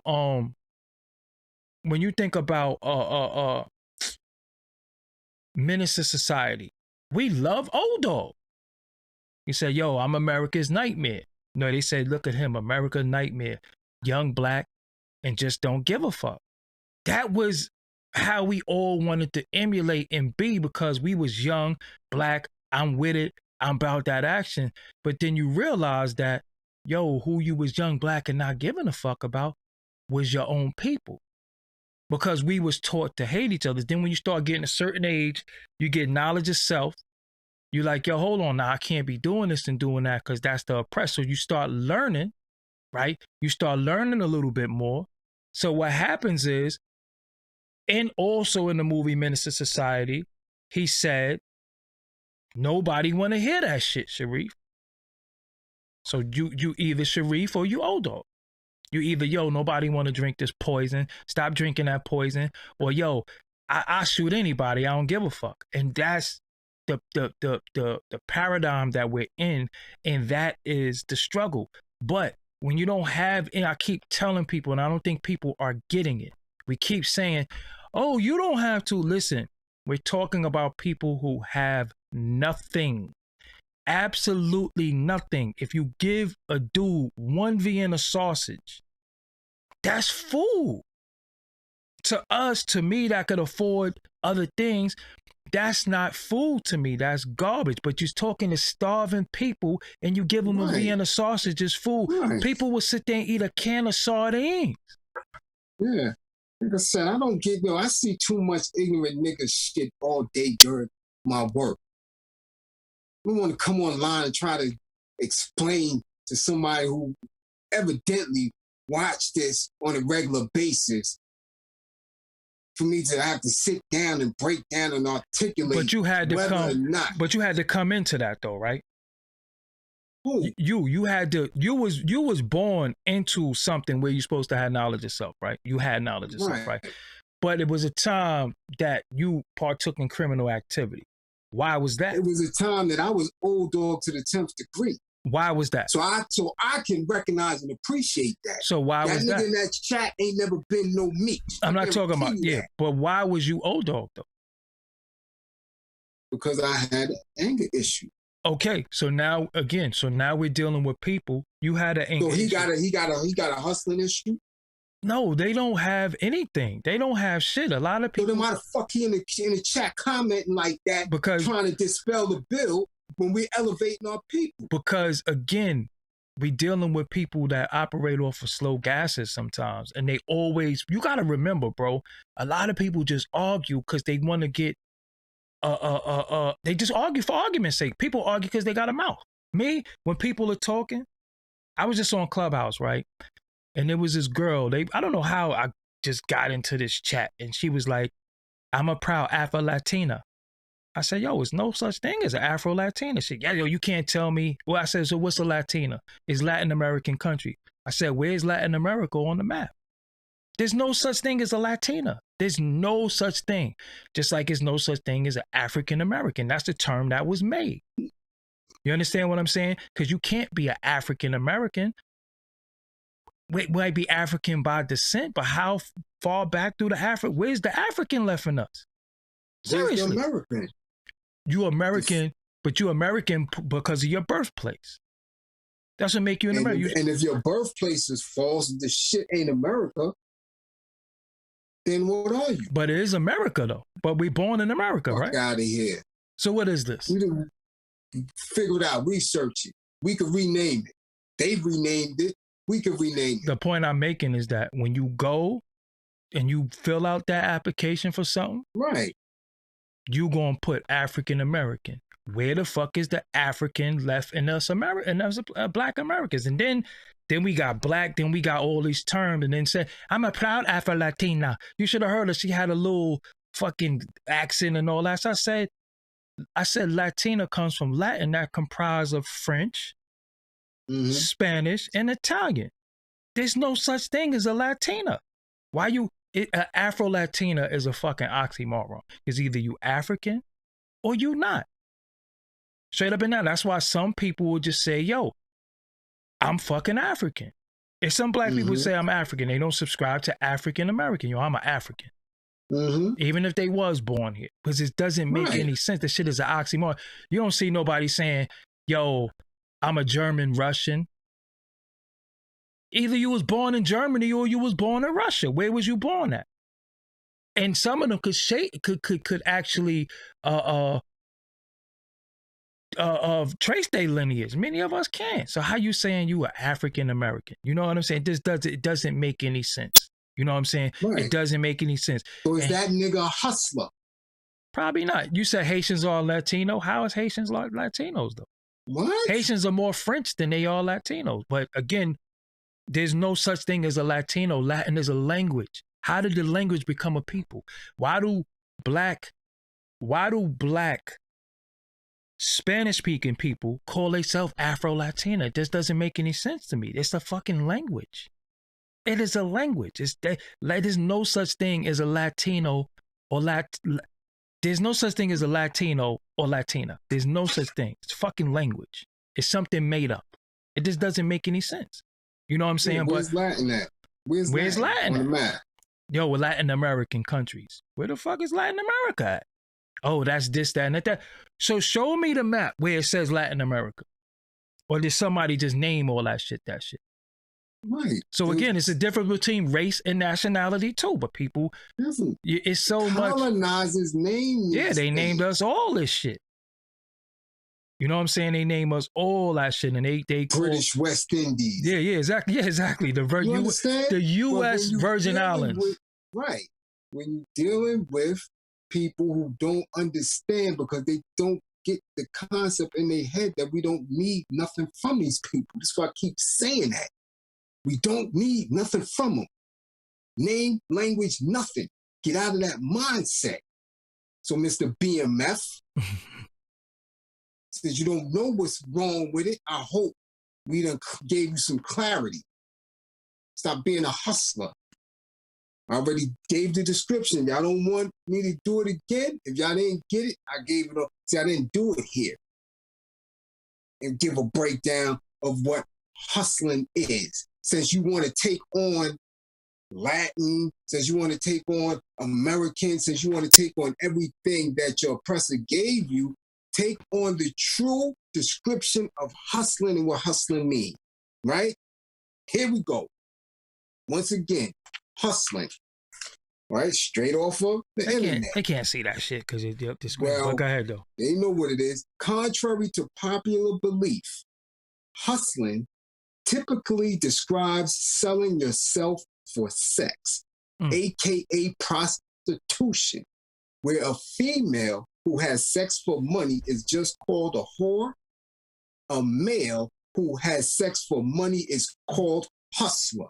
Damn. Male hustlers are usually found roaming the streets looking to get high by picking up Johns, cruising for a piece of male ass. Whoa. Fun boy? Yes. So a hustler's a fun boy? Yes. Damn. Like in the movies, when you go back, the hustler and all that, when they talk about pool sharks and all, that's the other definition of it. But this is it. Gigolos differ with hustlers as they tend to only have straight sex. And if you want American films on it, you go to American Heart, Milk, My Own Private Idaho. These things give you what the Euros describe as hustling. So when I see males, men in hip hop calling themselves hustlers, I'm thinking, you selling that, what else are you selling? Again, you want the description, you want the definition again? Contrary to popular belief that people think hustling means hustle and bustle. That's not what it was. That's what people tried to give it a sub-definition. This is what they said it means. So since y'all listen to them with everything else, listen to it again. Typically describes selling yourself for sex, AKA prostitution, where a female who has sex for money is just called a whore. A male who has sex for money is called hustler. Hustler magazine, hustler. Male hustlers are usually found roaming the streets looking to get high by picking up Johns, cruising for a piece of male ass. What are you reading that from? This is gethustlingmug.com, right? Off of Wikiman. Yeah. Right off the internet when you do a Google search. And definition of hustler, right? Then you got another definition where it comes from pool hustling and stuff. Is an act of grifting a mark for money in a game. The mark is targeted significantly less skilled than the hustler. So now, if you have less skill and you coming into a music industry, which is a business based on deception, you're getting hustled out of your publishing, out of your masters and all these other terms, which is why the artists always come up with the short end of the stick, because you're coming into a space of hustlers. And when we put the spooky in it, we're talking about them hitting you in your grippers or taking your grippers or making you hit them in their grippers because they are all hustlers. Now, you know, it's funny that you say that, right? Because when I broke down blackballing, when people say, yo, you blackball, I'm like, no, I'm not. Because blackball don't mean what people think it means. Blackballing, and I did a whole video on that on the other channel, blackballing is really some secret society fraternal order thing. You know what I'm saying? And if you're not down with that, you can't get blackballed. Blackball is when they take a vote to see if you're going to be down or not. They take a vote, but you're there for the vote. So if I never was with them, you can't blackball me because I never was with y'all. You know what I'm saying? So most of the time when people be like, yo, they blackball me, that means that you was once amongst them and they kicked your ass out the whip and you mad. You know what I'm saying? So if you was once amongst people and they kicked you out, you can't come out now and be like, oh, they blackballing me, because if they had to still let you there, you would have been down with the fuck shit. So don't come out here right now talking about, oh, they trying to blackball me. And I always say I can't be blackballed because I'm not amongst them. I don't want to go to the brunches. I don't want to sit to them. I don't want to go to no wine tasting party. I don't want to go to no boutique openings and none of that shit. So how could I be blackballed if I don't want to be amongst them? Well, again, because we all been invited. I've been invited, and I'm like, nah, I ain't rocking with that. We're all going to continue to keep doing that. When you solid and you firm, and you're a self-thinker, and you're a self-builder and a creator, and have integrity and true commitment to your people, it's going to always be a struggle. But I'm going to always stand on my square and give true scientific facts to what we're dealing with here. Somebody said, could I break down blackballing? Blackballing is on the Doggie Diamonds verse channel. Just go there and look at it. I broke down. And again, when I speak about stuff, I like to go per definition. I don't care what we changed it to. I don't care. No, that mean this now. No, it don't. Per definition, it means this. Straight up and down.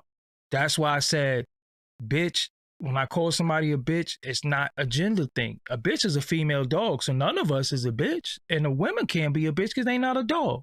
So when we say bitch, that's not always to women. Dudes, these dudes is bitches too.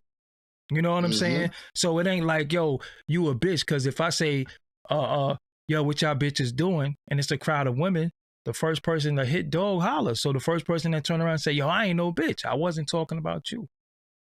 You understand what I'm saying? I wasn't talking about you. So when we dealing with stuff per definition, we got to deal with the definition of it. So they change it. So a lot of times words be a lot of spells and you be casting spells with the shit you say and don't even know. And sometimes you even cursing yourself or putting yourself in a position based off of your beliefs, ideologies, and what you say. You understand what I'm saying? So again, yeah, blackball would be Tekashi. You know what I'm saying? Yeah, he got blackballed because they voted him out while he was amongst them. You know what I'm saying? And that's really what this shit is all about. You know what I'm saying? When we deal with shit per definition, that's because it's like, yo, so when did it change? You understand what I'm saying? When did it change? When did it change from this to this? Who changed it? It's like when they said, it's like when they were saying, when with the N-word, right? Once people started researching the N-word and realizing that it meant different things, and it meant stuff that could have been put in a positive manner, they started saying, y'all can't say that no more. But what black person said, yo, we can't say it. They decided we can't say it. They made it a bad word. But how is it a bad word that y'all call us all these years? And once we say, yo, nah, you know what? That ain't what it mean. It mean king, it mean different things. And we started looking at the etymology, like somebody just said in the chat, smooth, I don't know that last thing, but when we started looking at the etymology of words and we started finding out what they mean, and then we just say, yo, this is what this, that, and the third, they was like, yo, hold on. Nah, they starting to use this to big they self up. Y'all can't use that no more. You understand what I'm saying? They be like, yo, nah, you can't use that no more. And it was like, who was in the room to vote? And then they quick to just tell us what we can't say. You understand what I'm saying? They quick to tell us, oh, y'all can't say this and y'all can't say that. But fuck is you to tell somebody what they can and can't say. Right. You know what I'm saying? They play, you know.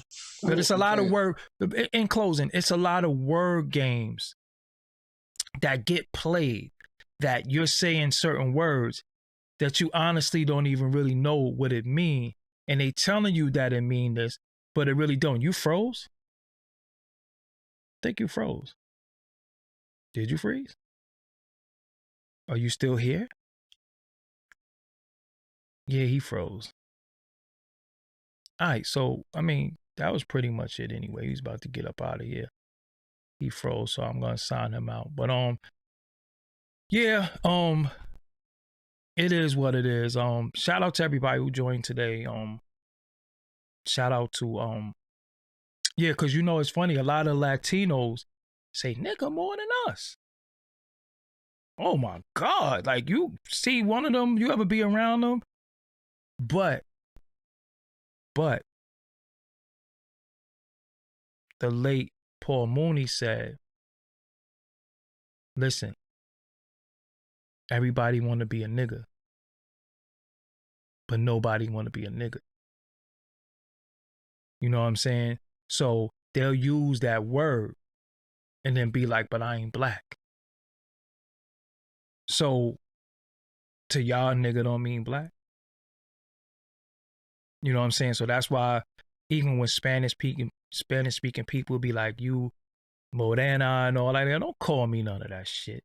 You know what I'm saying? Don't call me, don't make up these these oppressor language, because even with Spanish speaking people, I don't know how a lot of them and a lot of y'all or be acting cute because you can speak another language. All you really do is speak the language of your oppressor, and you know two languages. You know English and Spanish, so you ain't special because you could speak Spanish. And I used to always say that shit. So you think you special because you speak Spanish? That you speak the language of your oppressor. You speak two of them, English and Spanish.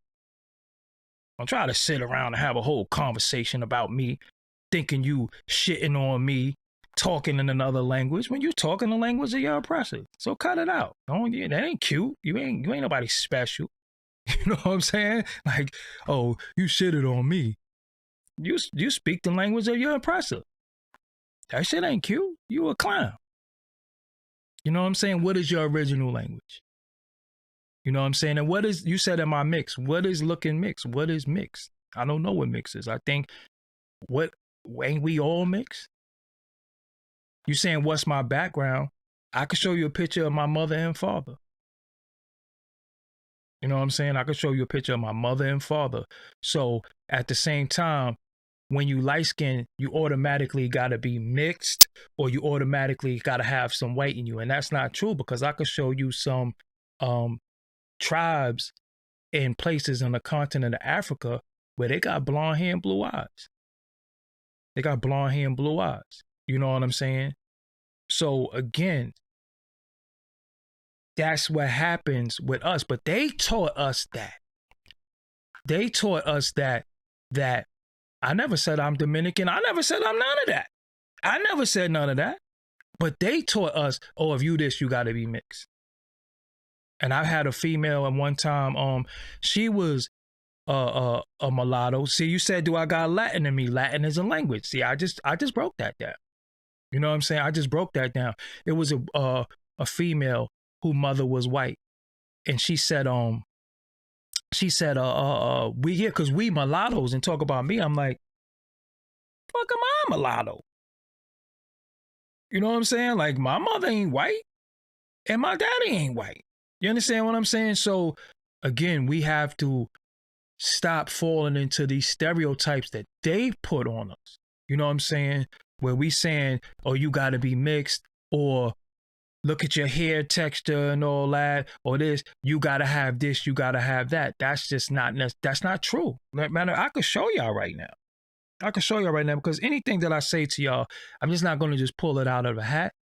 I'm going to let you know and definitely, you know, show and prove what I'm saying.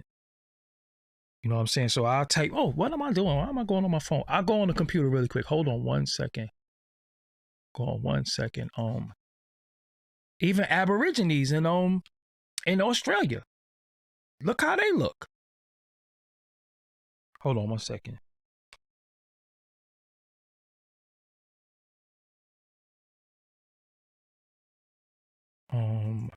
Blonde hair. Let me look it up really quick. Hold on.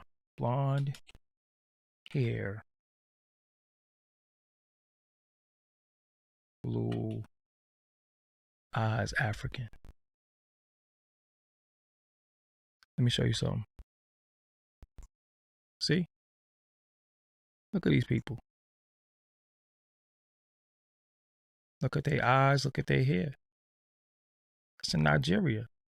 And they call Melanesians. See?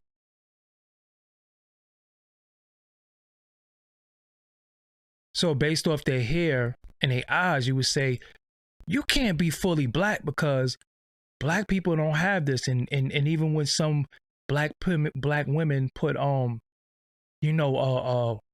wigs on blonde, they be like, you trying to be white? How? Some of our people have this. You know what I'm saying? Some of these, oh, you got pretty eyes. Now, quiet is kept. Quiet is kept. Light eyes.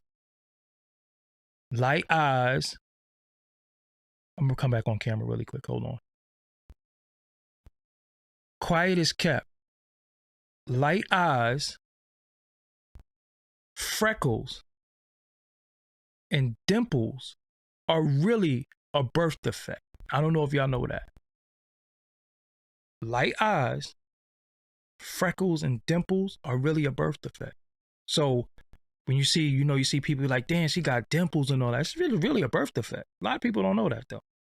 You know what I'm saying? So again, we have to really get out of the mind frame of how they put us into thinking that everything it gotta come from them. You know what I'm saying? Or this gotta, this gotta come from them, or this, that, and the third. That's not necessarily true. We come in different shades. We've been all around the world. When I go out when I go to Mexico and I go on vacation, I tan.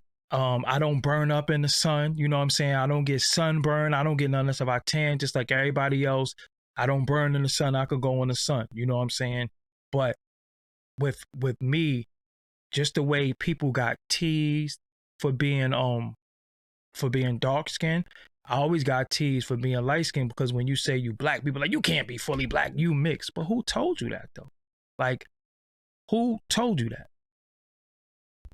You know what I'm saying? Who told you that? So, it's a lot that we gotta learn, and we gotta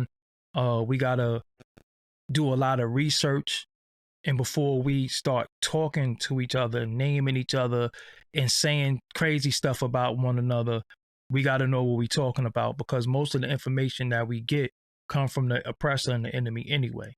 You know what I'm saying? So we're really following what they said. We got that concept of the house dude and the field dude. And if you was light skinned, you was the product of rape, and that's not true. That's just not always true, because remember, we was all around the globe. Light-skinned people existed.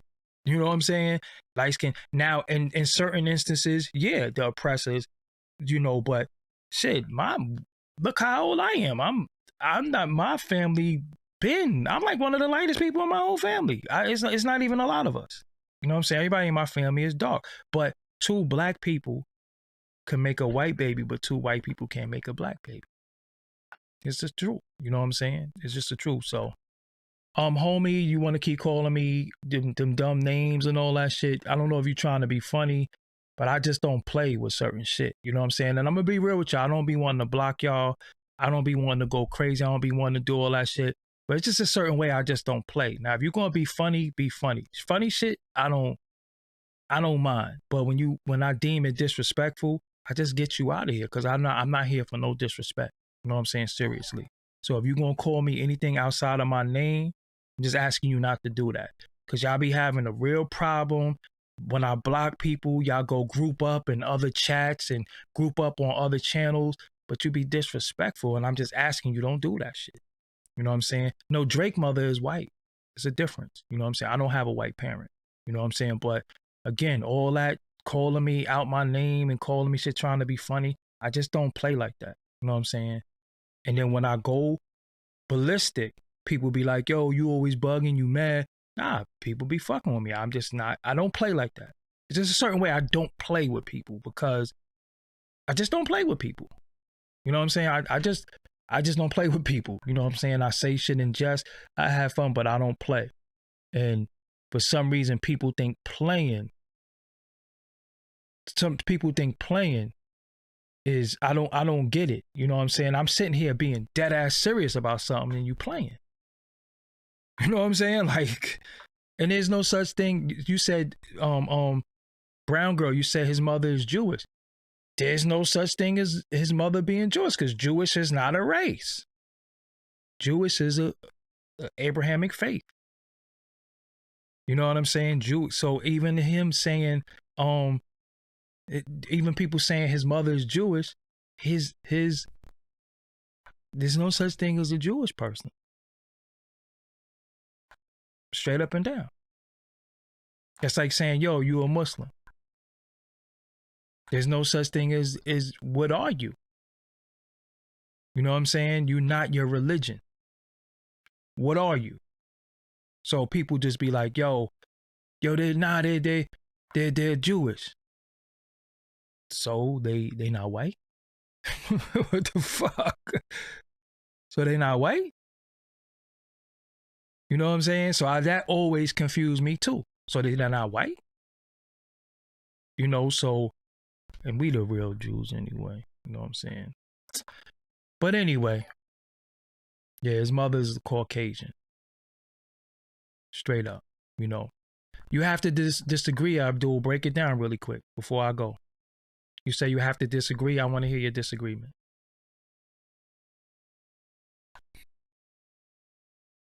Really quick too, because I gotta get off this. We at the 2-hour mark.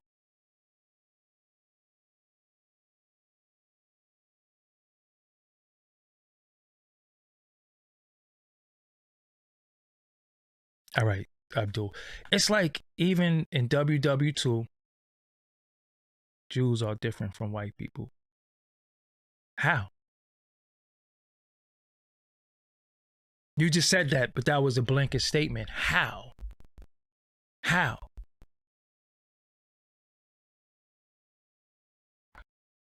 Anyway,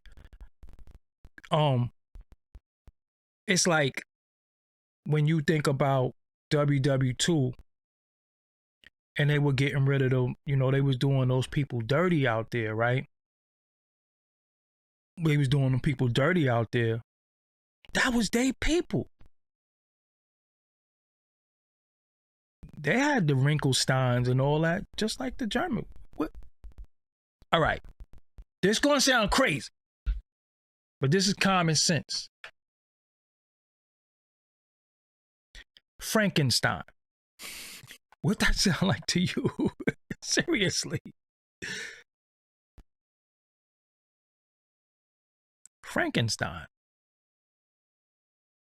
So you had these dudes that was from the Ashkenazi Russians. I can't really see on here. There's only but so much you can say because of the terms and conditions of this platform.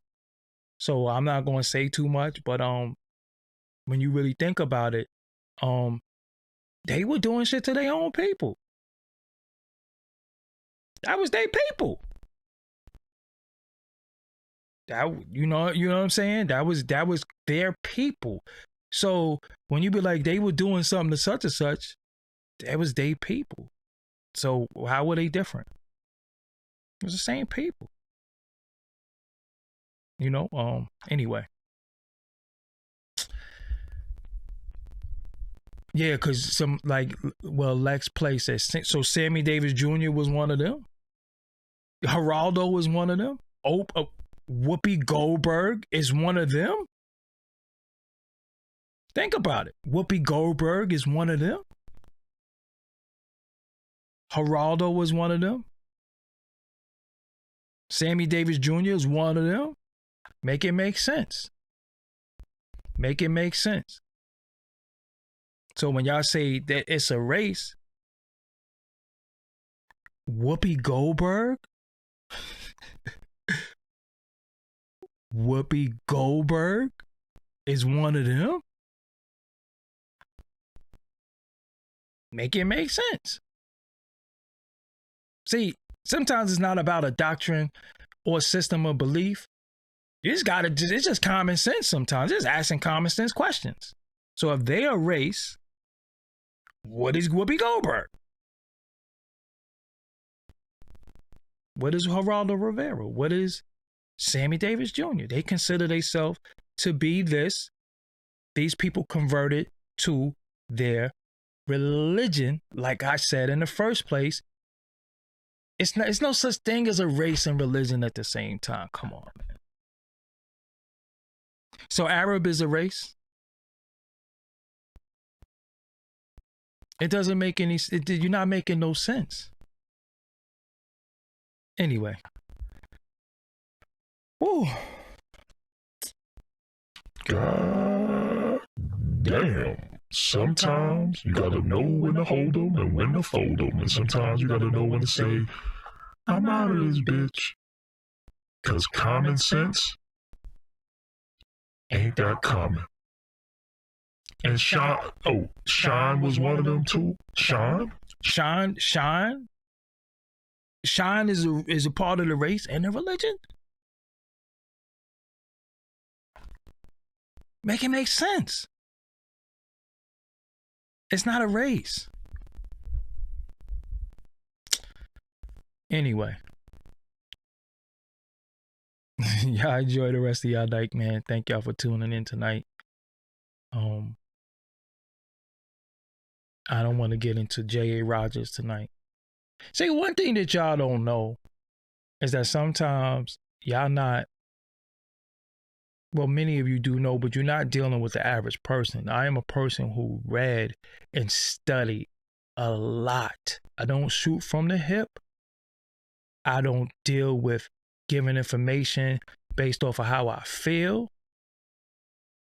It's straight up and down, building off of what I read, what I studied, and what I know. That's nothing to do with how I feel. My feelings do not have anything to do when you're dealing with knowledge. Straight up and down. So that's why I say what I say and not show and prove right in front of you. Many people are just saying stuff. It's all for emotion. It's all for fear mongering. And it's all for, I just sound right because I'm loud and you sitting in front of me. Me, I'm going to show you. And you could look it up for yourself. You know what I'm saying? So, on that note, man, until next time, I'm going to say peace.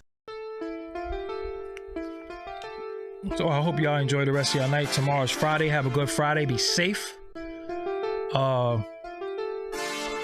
Just enjoy life, man. You know what I'm saying? Just enjoy life the best way you can.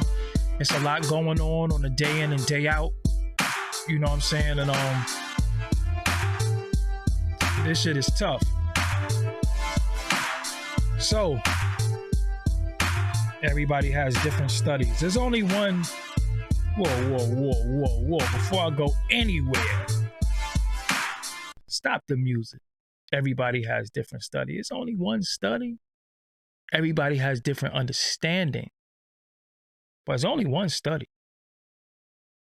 There's only one study. Everybody has different understanding. That's the difference. Everybody has a different perception, but just because you perceive it a certain way, and that's called reading comprehension and understanding. That's why when you was in school and you learned something, that you learned a word that asked you to put it in a sentence, that's called reading comprehension. Yeah. Start the music. Don't get it fucked up.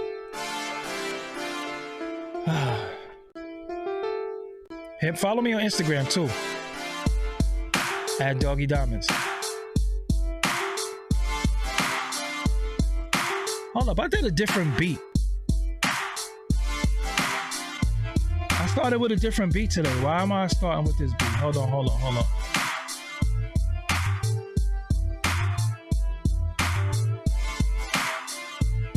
Why did I end with this beat? I wasn't supposed to end with this beat.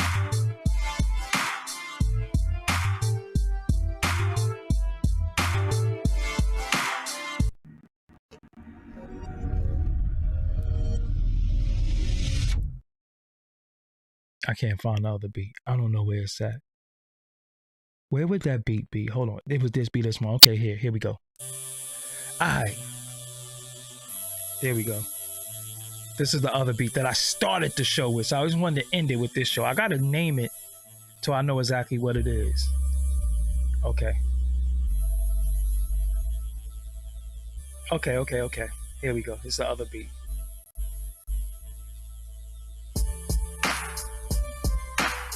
Okay, now I feel better. Always brand your brand. Always make it plain in people's face. YouTube.com/Doggie Diamonds TV. Always make sure people don't get it twisted. You know what I'm saying? Always make sure it's right in their face. So they'll never say, what's his YouTube again? What's the name of his YouTube again? Always put it right in people's face. So that's why that's on the screen. I think I dropped the music out right now. Just let the bass line ride. Here we go.